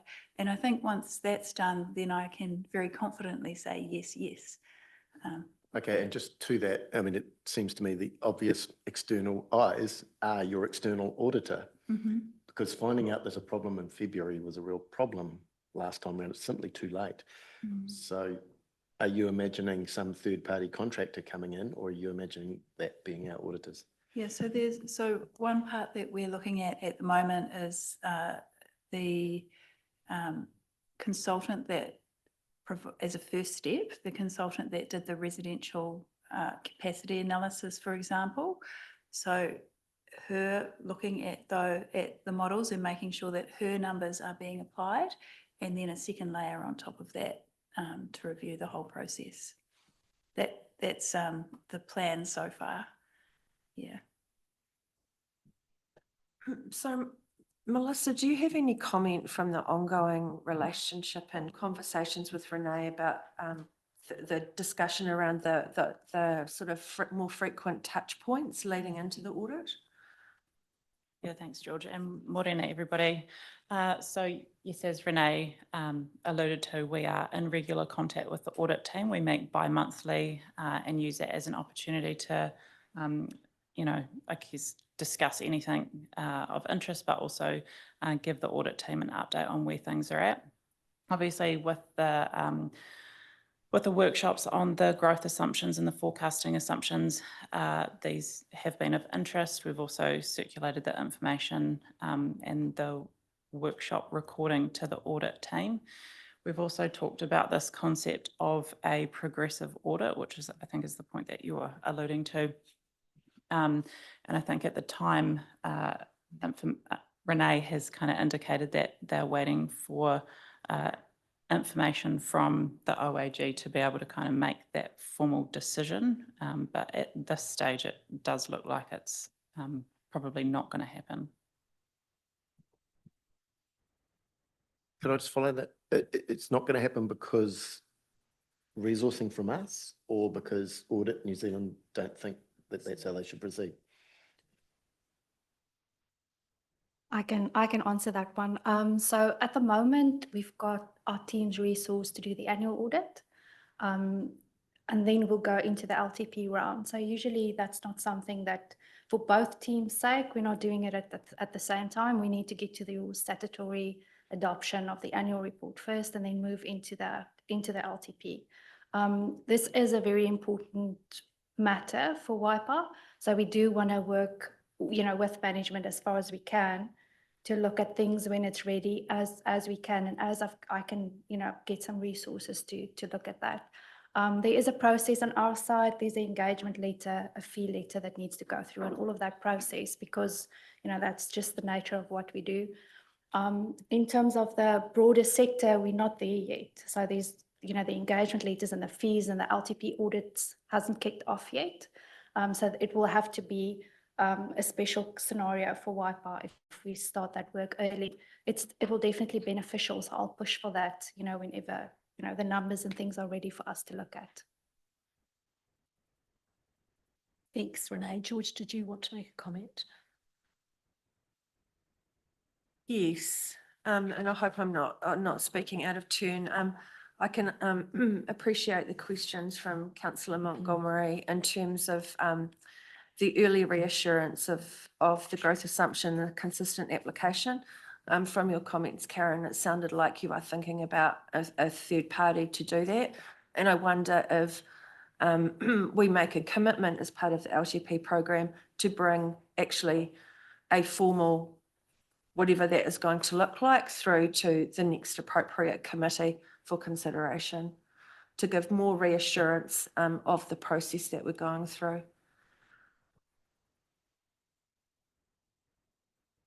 Thanks, George. That sounds like a pragmatic approach.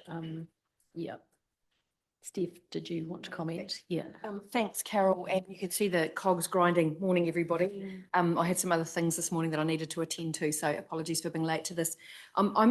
This is more of a reflection to George's point, and I understand that Renee has clearly outlined where they're at. My concern would be that we can get an independent audit opinion ourselves. We did that. We had the population data tested last time, and we still ended up in a dispute with our audit partners about the disagreement. And so I think that we need to work. My sense is we should always get our evidence and work tested when it's critical like this. We could spend a lot of money getting all our work tested, but that's not a good value for community money. But I think this is particularly critical to Monty's point. And what I think we need, from my perspective, what we need to work out with Audit New Zealand is how we test it, and how we test it not only independently as a council, but it's the contextual situation that was causing challenges last time too, in terms of the sub-regional context and our partnership with Future Proof Councils. And the testing of the methodology, which should be similar between councils to a degree, right? So I think that here, I would like to test and allow the process to carry on with Audit New Zealand for Renee to be able to come back to us and say, this is the point at which we will be able to work with you to really rigorously test that data well before it becomes a problem. And Renee, I'm not going to put you on the spot today and ask you for a response to that, but I presume you would also see value in that. And there's no point us getting an independent risk assessment done of work that isn't going to land and be well received by Audit New Zealand to get us where we mutually want to be. It's a very long-winded way of explaining something, but that's my view, Carol, just in terms of money spent, time spent, and value added to this. I think if I summarise that, you're saying actually let's engage with Audit New Zealand earlier than we would have otherwise. And I think that's probably the question for you, Renee. Is that going to be possible to start the process earlier, to give us that assurance that the evidence base we're using is robust? Thanks. Yeah, I was on the same page as Steve, absolutely. I think that's a really good point, especially if an external consultant is not looking at it from an audit perspective. There might still be disagreements when you get to the point where we audit. So I think it's a great idea. I think what we need to work on is maybe understanding when that information will be ready for us for audit. And then maybe just with a caveat that at that point it won't be full assurance, but we can, if I can get some resources in place at the right time for us to have a first look at that, maybe flag a couple of questions or, concerns that we have and take the process from there. So it's a question of understanding when that will be ready so that I can get, the ball rolling on my end. Carol, I think that's a good challenge to our team. And so thank you for that response, Renee. I think that's a very pragmatic way of going about it. To George's point, though, which I think is a good one, if you think it would add value for us to get this independently assessed in terms of the rigour for the audit process, please give us feedback on that as well, and whom you might suggest or would agree with that we get that independent review work done by. And I am thinking in my mind, how do our neighbour future-proof councils get their work assessed, and what does that look like so that we're consistent with our future-proof council partners? Thanks. Monty. Look, I really like what I'm hearing, and we've talked about this quite a lot. Could we turn this into a direct request from our Risk and Assurance Committee to staff to go away and now get this agreement with our auditors? Because I don't want this just bubbling along. I reckon right now we could say, that's what we want, go away and do it. Timing's perfect, where we are in the LTP. They got time to think about it, do it. It just all works for me, but I don't want to just keep talking about this, turning this into a direct request from us. That's us doing our job. Carol, I might suggest in a rather cheeky way that Audit New Zealand usually lay out their priorities for an audit and give them to us, or we might give a priority to Audit New Zealand this time and say, actually for us, this is a critical point. And so Monty, as the Chief Executive, George and I are more than happy to take that on board and fulfil that request.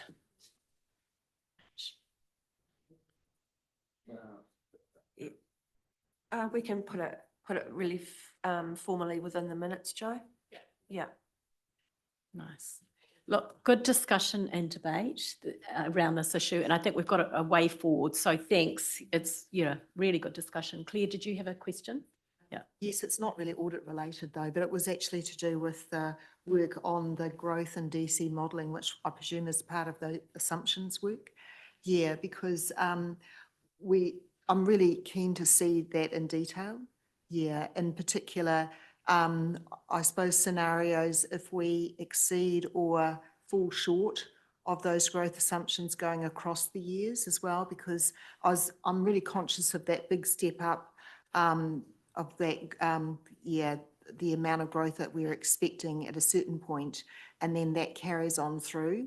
Yeah, because obviously it's important for the collection of DCs, but I'm also concerned about the affordability of DCs over the longer term if we end up carrying a lot of interest that's compounding Yeah, and whether or not it's possible to do some work on that.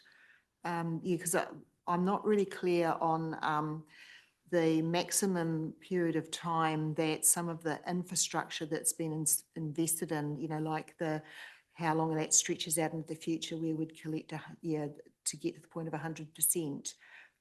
Yeah, so how many years we're talking about. We haven't really been able to have a good visibility on that. And of course, with compounding interest, because the interest is ring fenced for the developers, to be responsible for.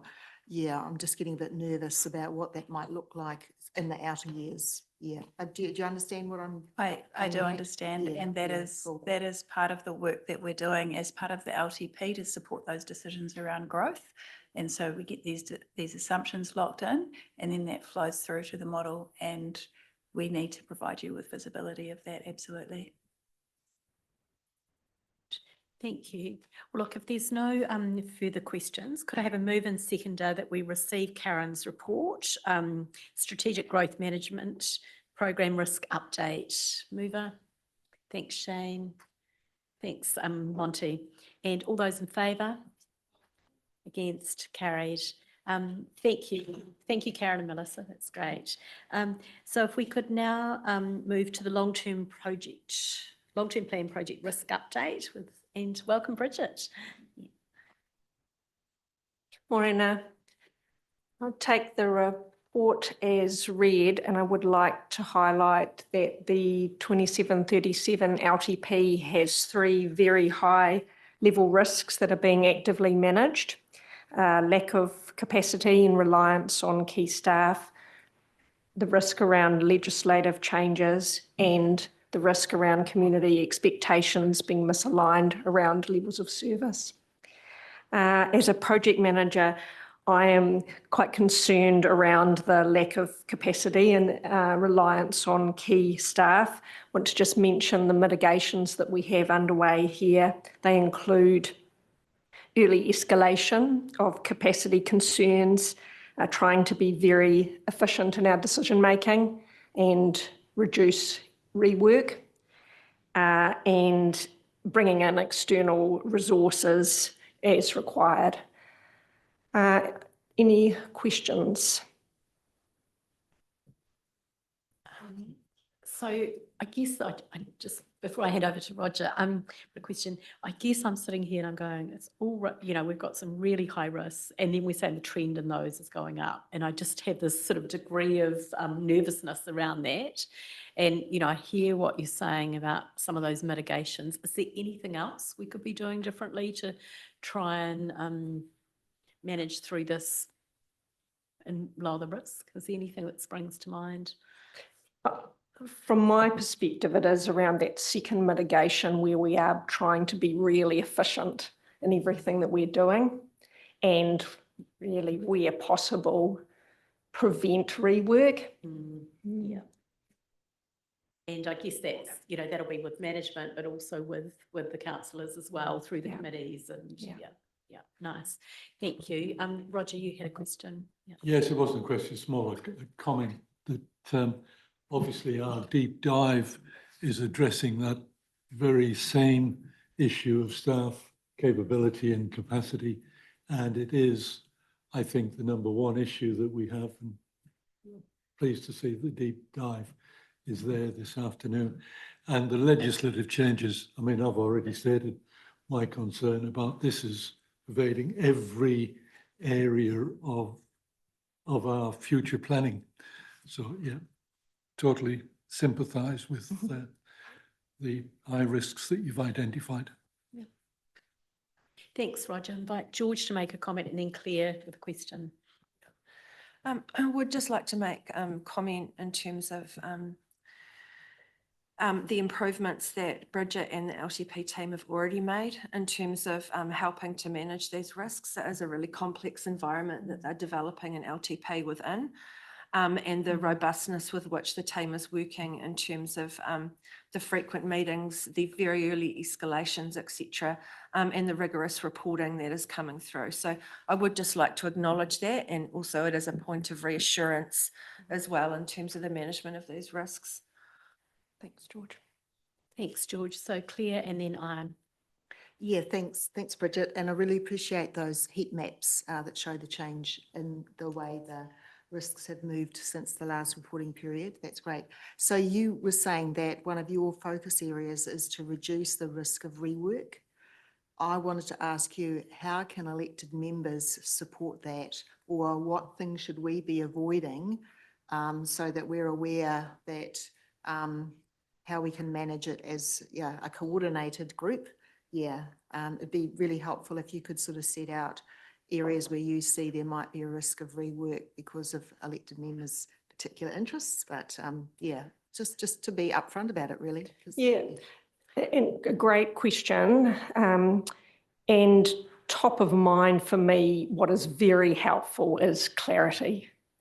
And in our workshops thus far, I think we've done a really great job of being as clear as we can about requirements from staff out of those workshops. And I guess I'd really like to encourage you to continue with that as we go through these next couple of months, which continue to be pretty busy. Thank you. So we've got Ian and then Shane and then Roger. I just wanted to second everything George just said, actually. I think the team, it's been a really solid feeling process so far, and there's really hard decisions to be made there, and I think it's working very well.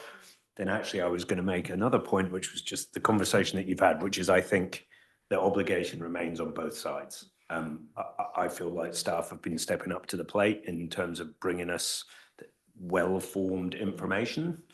And I think we've done a reasonable job as a group of EMs in giving concise feedback in return. And so I think the obligation here is for us around this table and our colleagues to continue to do the same. So I'll certainly make my commitment to try and do everything I can with my group of fellow EMs to keep giving that consistent feedback as long as we keep getting the information presented in a good way. I think that's probably our biggest risk mitigant, is that relationship, which I would concur seems to be working pretty well at the moment in the face of a lot of difficulty and change. So thank you. Great. Look, thanks, Ian. And I think Steph wanted to make a comment before we go to Shane and Thank you, Carol. I want to support what Bridget has said, and actually, and to Ian's response to that, is that it's an unenviable situation, very difficult, an LTP process when you're really starting to overhaul it and really look into things that often don't get reviewed that well, like levels of service or your financial strategy. We're doing all of that this time in a very, very compressed environment and a challenged environment that might change on us sort of in September or October quite substantially. But we have set up the team and the process to be quite different and based on the learnings we've had. And I think the things, having the long-term plan PGG with Mike and Monty involved, so we get that very visceral early heads up and feedback at a political level is very, very helpful. And it signals a very high trust environment. And to your point, Ian, I think as long as we keep working in the way we have been, we will keep getting that clarity and feedback and be able to move through the process. However, the concern that I have, Carol, as the chair, is that we will get to a point where it becomes challenging and uncomfortable, particularly in the eyes of the community, because we are not going to be able to please everybody. And that becomes the sticking point for elected members, in my experience of doing many of these. And it's at that point where we will need to stand strong to our process and principles, because at that point, often the request is to step back and ask for more work or rework, and we will not be able to do that at that point in time. We're going to have to trust in the information and the process to date. So I think these conversations are very helpful to keep testing and retesting that, but it will get sticky between now and December. It's very obvious. We know it's all coming, and that will be the test of us and our relationship and that trust and confidence in what we've been doing to date. So I want to acknowledge the team that's doing this work, because it's always challenging. This is particularly challenging. So thank you, Bridget. Thank you, Steph. thanks, Steph, for those comments. So Shane, yeah. Yeah, I just want to emphasise elected members' contribution to the process, and this is my first time through the process, so I would take guidance from you in terms of what information would you like early, as early as possible. Now, I'm thinking about things like, what do councillors in Te Awamutu and Porongia and, what are they hoping to achieve out of the LTP? Let's get that up early and so people can see it, and the same with Cambridge. And so we have a list. If that's what you need to make the process run better, let us know and we'll arrange that and have that before you need it, basically. So what I'm signalling is that we need instructions of what we can do to make life easier. And that's a really useful comment. Thank you, Councillor. I think that is exactly what we will be asking of you in the first of our levels of service review workshops, and really welcome your contribution there, please. Thanks. Roger. Yes, thank you. I agree with everything that's been said so far, but just like to point out, in my opinion, the importance of this LTP in light of Head Start, which may see Waipa as an organisation from October in 28, which is first year of the LTP, looking at being something totally different. But wherever we see ourselves going in terms of amalgamation, we have got to be very clear and positive in what we want to go forward with into that negotiation table in terms of our basically year 2 to year 10 of that LTP. So it's critical that we've got a good picture as the content of those later years as well, in terms of projects and where we see this Rohi going in the future. So it's really critical in my mind how we go forward with this LTP. Look, thank you, Roger, and I can hear Ion agreeing in the background. And I think that's probably a good note to kind of close this conversation out on. Yeah, so let's do a really good job of it, and clarity and prioritisation and working together. So thank you. So could I have someone to move the report? Yeah, thanks, Ian and Shane. All those in favour? Aye. Against? Carried. Thank you. So we'll now move on to the Waters Transition Project Risk Update. Oh, sorry. Oh, no, it is that one. Yeah, yeah, we're right. Yeah. So if oh, sorry, no, you're right. Yeah. Okay. I think Melissa wanted to come and do it. She's more than welcome. That was my fault.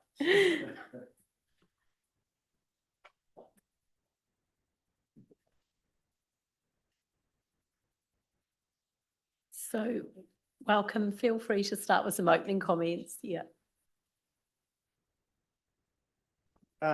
With 11 days to go, 11 working days to go for Waikato Waters is operational, I'm happy to report that we now assess the risks facing the program as moderate, and the overall program status remains green. We've closed 11 risks since the last time we presented to RAC. We had, with 2 risks residually remaining, rated very high, and these are being actively managed. One relates to service interface agreements with Waikato Waters and Council, and the other one is the maintenance of strong partnerships with mana whenua. We're actively working on both of these, and we do not expect them to impact the achievement of going live on the 1st of July. I'll stop there, and before we take questions, just ask George if she has any comments she'd like to make. No, I don't think so. At the next RAC meeting, we will bring a formal closeout of the risks through, and those that will be handed over to business as usual. Great. Well, look, the countdown's on. 1 July's, someone said earlier, was it 15 days away or something like that? So it's not long. I think it's reassuring to see that leading into that, one, that you didn't need to have any escalations, because last time we sat here and met, we thought, you know, we might need to put in place some escalation paths for urgent resolution of issues, but also that you're feeling confident around achieving the 1 July and that the 2 risks sitting there aren't going to compromise it. And so that's reassuring. Is there anything you need from elected members in the council to help make that a smooth transition for 1 July, or is it all just go and everything's in place? We're very much in the transactional space of training staff, preparing assets to move. We're right down in that nitty-gritty detail now. I don't foresee us needing to escalate anything or anything specific support-wise between now and 1st of July. Right. Okay. Thank you. So we've got some questions here. So I'm not sure who was first, maybe Shane, yeah, and then Ian. Reading the project delivery paper, they highlighted some very high risks, and it was all related to Waikato Waters. It was about the Southern Hamilton wastewater plant, basically handover and agreeing on the finances for that, and also airport water issues. So I still see that as a risk, and I just want to know where we're at with Waikato Waters agreeing exactly what's happening there. So as part of the transfer agreement, we did indicate which works, what contracts would go and which ones will stay. There is a little bit of movement in there as the capital works program sort of flexes and moves as well. So there is some lower level of detail around there in terms of exactly who will do what when post 1st of July, but that's a very active and open conversation that continues. In terms of those specific items, I think I would probably ask Jean to speak to them when he presents his paper. But from an overall program perspective, we are not seeing the transfer of the capital works program in terms of what stays and what goes as a very high risk. Well, yeah, when I read the project delivery, they see it as a very high risk, so I'm a little bit confused. Let's tease it out at the next item if that's okay. Okay, great. So Ian, I think you're next. Yeah, I've got an appropriately lucky, number of appendages crossed, whatever you consider that to be, but for 1st July. But I just wanted to say, well done. Like when I came in as an EM in October and started to understand what we had to do by the 1st of July, pun intended, it scared the crap out of me. And I think you both, I understand the commitment that you and your teams have made to this and how hard you've worked in such a very flexible and dynamic situation, along with Diana and her legal team, wherever they are as well. And I think you've done a really good job of this. So thank you very much. Thank you, Councillor. Look, I think that's a great note to end on, Ian. Thank you. A huge project. This is really transformational for Waipa, and for the wider region. So well done to everyone involved. And thanks, Kevin. I know you've played a really huge role in that. So thank you for all the work and all the people that have supported you through that process. So if I could have a mover and seconder for this report. So we're receiving the report, Waters Transition Project Risk Updates. Thanks, Monty and Claire. All those in favour? Against? Carried. Thank you. Thanks, team. So our next paper is the Annual Plan Risk Report, and welcome back, Melissa.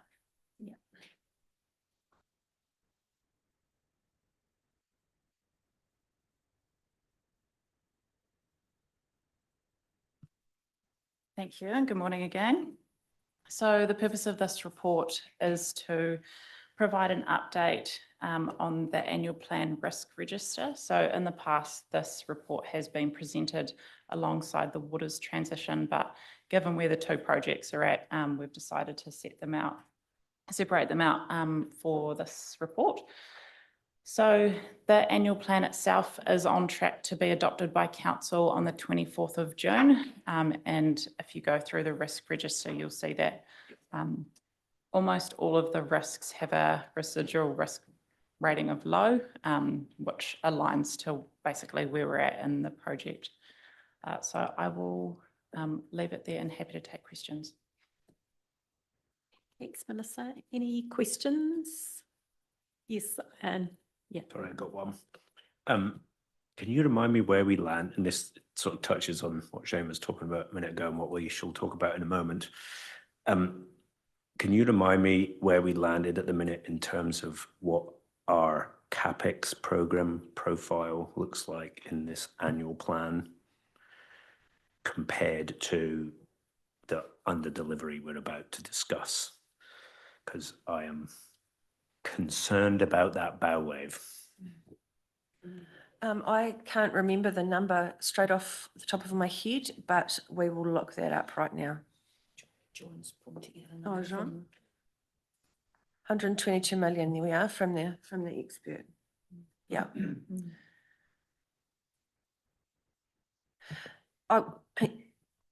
Yeah, so in terms, probably a comment, I think, look, it's a really, really good question.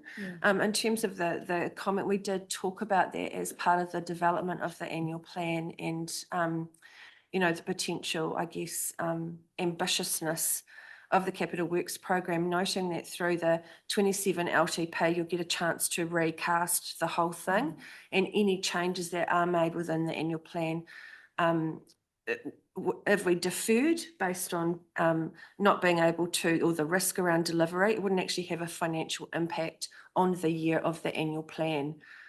So I think that was the discussion that we had, and a lot more work to be done and time taken by Jean and his team and others in terms of what that might look like when you've made investment decisions for the LTP. So I think that's where we landed with that. We acknowledged too that we do already know that there is a portion of that growth program, about 15 million, that we aren't going to deliver. But in terms of recutting it right now, it would not make a significant, wouldn't make any difference to the actual rates requirement.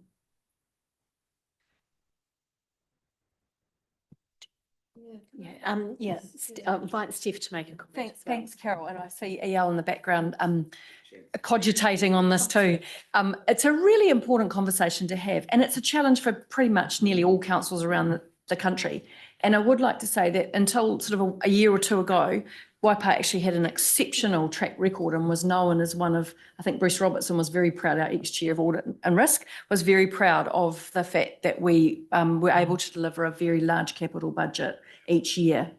What this signals for us, and we've talked about this, and in fact I've had one-on-one conversation with John, is through Future Us, this is a real opportunity for us to think about the things that are under our control in terms of our capital delivery program, and hence the proposal to set up an EPMO and an IPMO.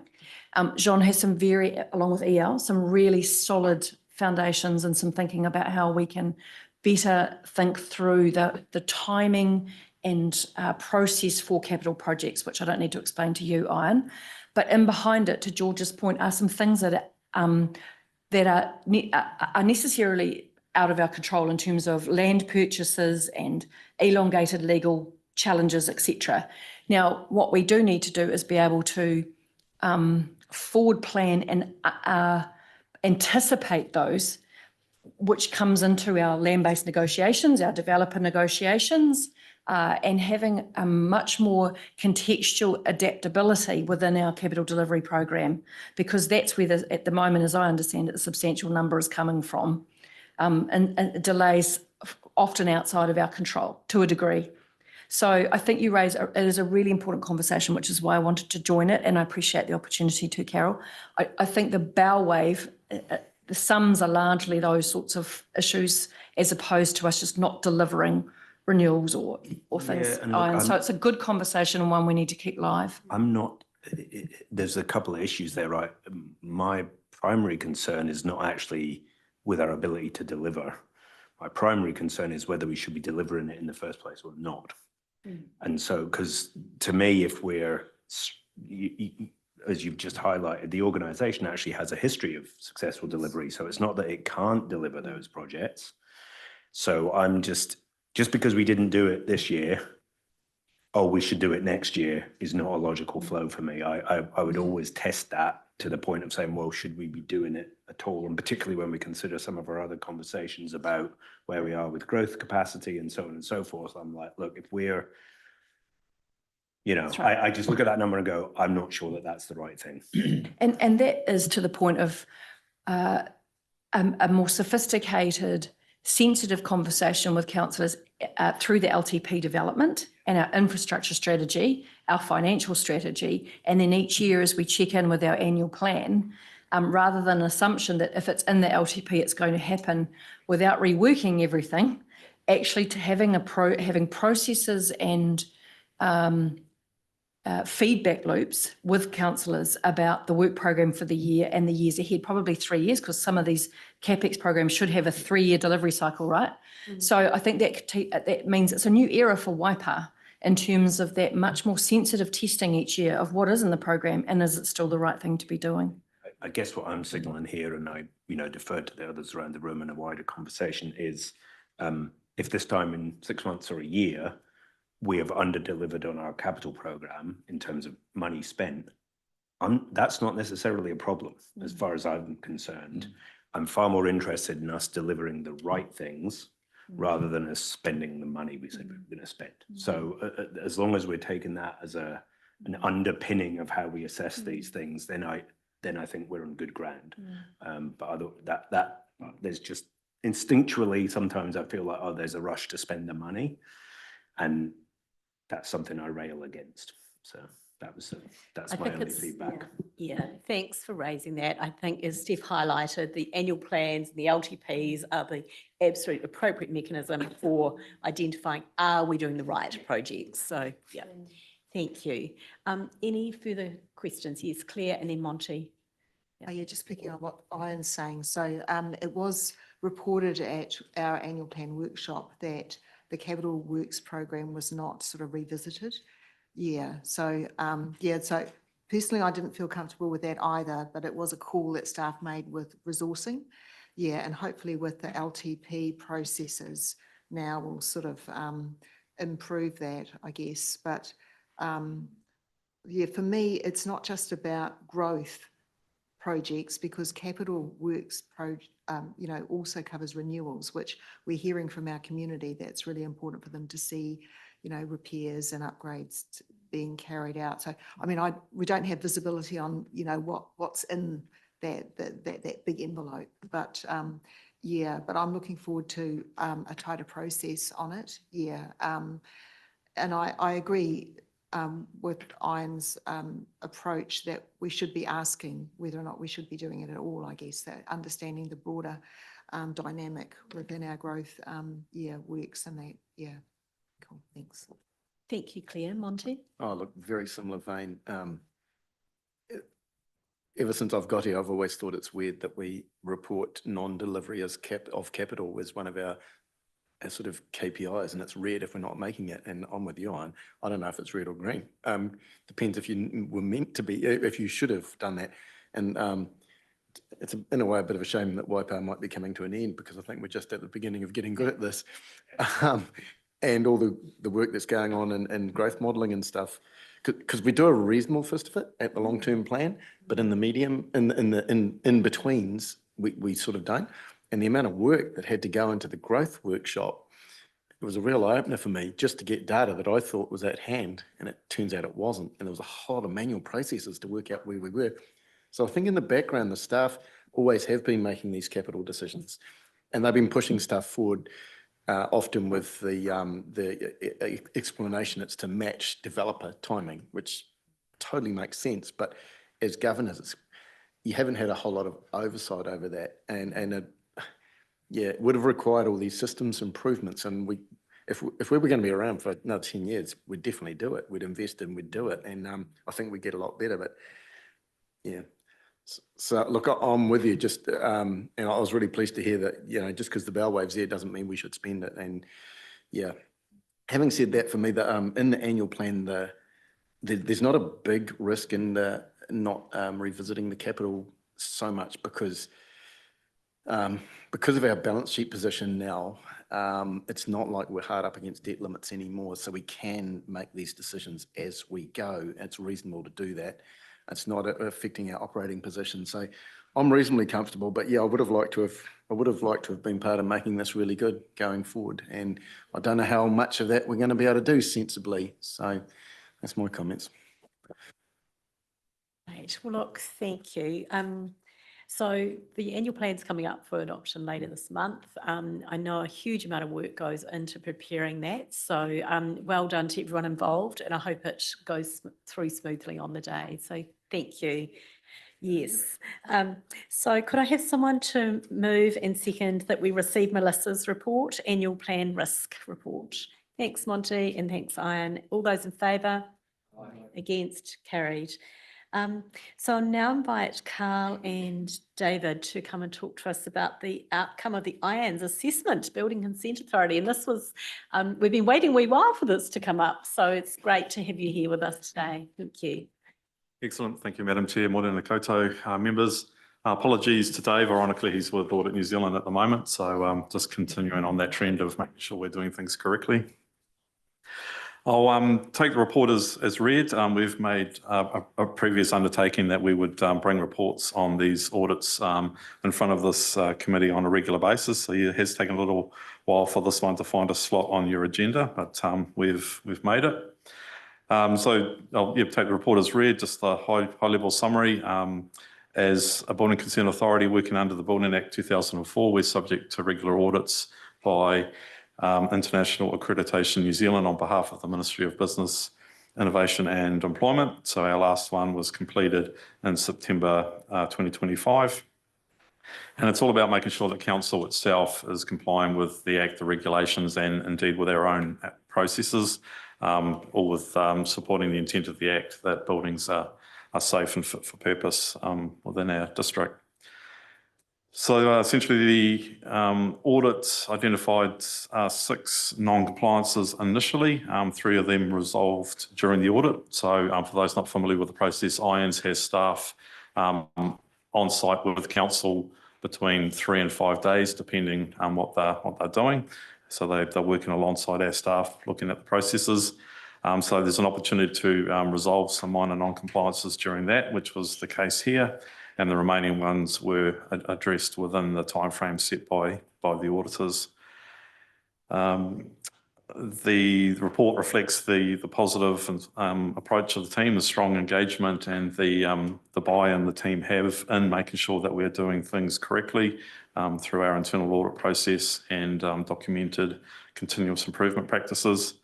And the overall outcome was that IANZ considered Council to be low risk in terms of our performance under the Act, which was confirmed in their final report on the 5th of February, and have pushed our our next accreditation audit out to September 2027, being the longest period available to them. So I'm happy to take any questions. Oh, thank you, Carl. This is a really good outcome. This is a really core service that's offered to the community, and great to get this endorsement externally. So well done to you and the team, and to get that really low rating and have the 2-year extension before the next assessment. So fantastic. Please, on behalf of the committee, pass on our congratulations to the team involved. Thank you, Audrey. Yeah. Yeah. So Shane, did you have some questions? Yeah. Yeah, like you, Carol, I just want to acknowledge your team, Carl. That's a fantastic result. Yep. Auditors will always find something, but when they're very, very minor, it's just a reflection on that you've got everything covered. So congratulations, well done. Yep. Yes, Ian. Yeah. One tiny procedural point at the bottom of page 126 in diligent second to last paragraph says on 5th of February 2025. We were advised, I think that must be February 2026. But yeah, other than that, second everything that was said, awesome outcome, well done, nice job. Great. Well, look, thank you. So could I have a mover and a seconder that we receive Carl's report, the outcome of the Irons Assessment Building Consent Authority function, please? Thank you, Shane and Claire. All those in favour? Against? Carried. Thank you so much. Thank you all. Yes. Yeah, thank you. Thank you, Roger. Yeah, hope it goes well. Yeah. So now invite Sean to come up, please. Yeah, on capital program update.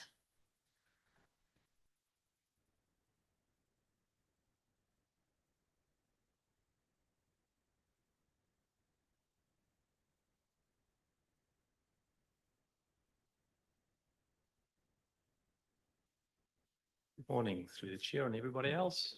Lovely to see you all. So I'll take the report as read. Just a overall. John, could you just introduce yourself and then speak up because I can't hear. Oh, okay. Sorry, I didn't realise the microphone is that far away. Jean de Villiers, manager for the project delivery team. Also look after the capital program. So I'll take the report as read, and just a comment, I guess, before I open for questions, is that overall the program is delayed by 4.6 months. As I've gathered from some previous discussions here, it's not about reduction in the cost of delivery, it's a timing issue. So the delivery is still intended to occur just in a later time frame. So with that, I'll leave for questions. Right, thank you, Sean. Any questions? Yes. No fighting. No, we're fighting to be polite. So I sent through some questions ahead of time, actually, just a little bit about this. So 3 questions I think I had actually, and I know I am preaching to the choir with some of these. I think, in fact, to my email to George, I said, staff will be sick of me saying this, but I'll say it again anyway. And, you know, maybe it's different in light of the point Monty made earlier, but about, you know, longevity of systems. Yeah, I'm a capital delivery guy. The fact that we're measuring our progress by spend makes me very unhappy. Like, that is a measure, and we must track what we are spending against our budget. But if we are tracking our achievement purely by what we've spent, we could be leading ourselves up the garden path. We've got to have a measure of what we have actually achieved as opposed to what we have actually spent. And well, George, did you want to, I'll let you respond to that in terms of how you did on the email before I go to my next question, or? No, I mean, I did advise Jean and EL, and they'll be able to respond. I guess too, this comes, I know Jean is looking at improvements again in terms of the level of investment of those improvements, but I would say that benefits realisation is absolutely a part of our project management framework. We just haven't yet got mature enough, I guess, in terms of moving along the line to adequately report. So I think that what you're asking for is a relatively simple thing to do.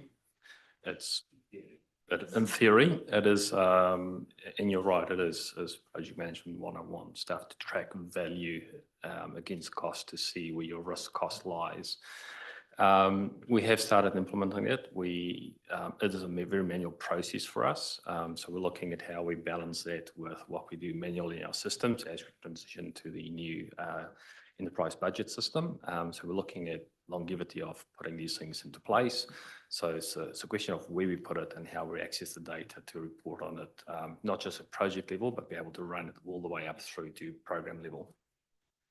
No, I mean, look, and I think maybe, oh, sorry, I'll let you go. Yeah, so Further to Jean, that's all part of the process that I know George will be leading, heading into from July onwards around the digital transformation and actually the systems and processes to enable us to deliver where elected members are wanting us to go. Because at the moment it is very manual and we just haven't, we've improved as much as we can, but we just need to be able to do that next step. And I guess notwithstanding the fact that we don't know what the future is, a couple of points, which is a project delivery system is different to a financial system. And so you need to, if you're trying to shoehorn your project delivery system into your financial system, you'll just end up bastardizing both and making nobody happy. And so, and the pushback to us as elected members, as we look at that, annual plan and long-term plan is, well, that takes time and investment. And I would certainly be more than happy in supporting you that we need to make that investment in order for us to be able to, more successfully and efficiently deliver capital programs. And I would contend that no matter what the shape of what this entity turns into in the future, the ability to efficiently deliver capital programs, which, you can tell me if there's one of our nearby neighbours who is excelling at it, whose systems we can borrow. I think that's an investment that is very easily defensible, irrelevant of the shape of the organisation in the future.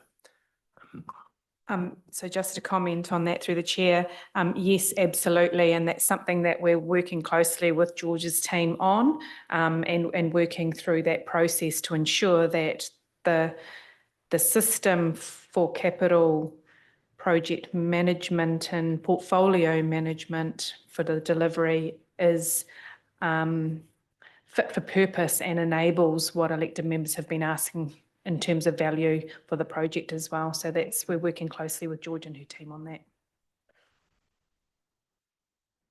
Thank you, Shane.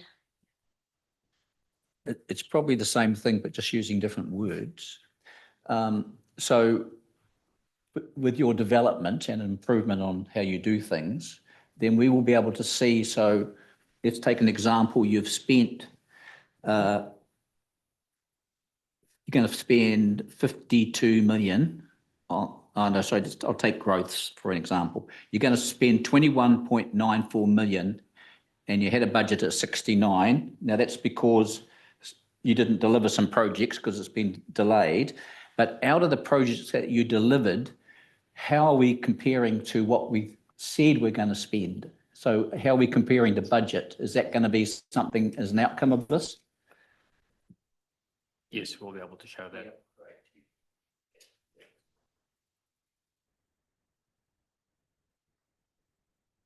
I have one more if there's time. It's a more simple one, I promise. It was just, and I chatted with Monty about this, so I think, and you answered it as well, George, which was just at the bottom of page 174, we've got forecast spend to 30th of June 2026 and the end of year forecast. They're both to the same point. The forecast spend to 30th of June 2026, am I correct in saying that's the 8-month forecast? So in essence, we're comparing we've said, this is our budget, this is what we've spent so far. The next column is what we said at the 8-month forecast, and the following column is, this is what we're saying right now. Have I got that right? So it's just two different dated forecasts to the end of the financial year. That is correct, yes. So the forecast is at 30 June is the one that we've reset at February when we make our major forecast changes. The end of year forecast is the estimate to complete from that point on. So we monthly update that as we get more intel on the project. Yeah. Great. Thanks for clarifying that, Sean. Yeah. So if I could have a mover and seconder that we receive Sean's report titled Capital Program Update as at 30th of April 26. Thanks, Claire. Thanks, Shane. All those in favour? Against? Carried. Thank you. So we now have a resolution to exclude the public. And I am actually, it's a little bit more complicated than was in the paper. So I am going to ask Jo if she can just take us through that. Thank you. Thank you. I think you, in terms of committee members, you would have already received an updated copy just via email. Just in terms of your first box there, item 19, public excluded minutes, and 25, organisational risk discussion, they are missing from the second box. So in terms of public excluded minutes, all of the reasons listed in the second box apply, along with an additional item 7.2H to enable the council to carry out without prejudice or disadvantage commercial activities. In terms of item 25, the reasons for public excluded are 7.2A, 7.2BI and 7.2BII. Has anyone got any questions? That's fine. So could we have a mover and seconder for the resolution, please? Thanks, Claire.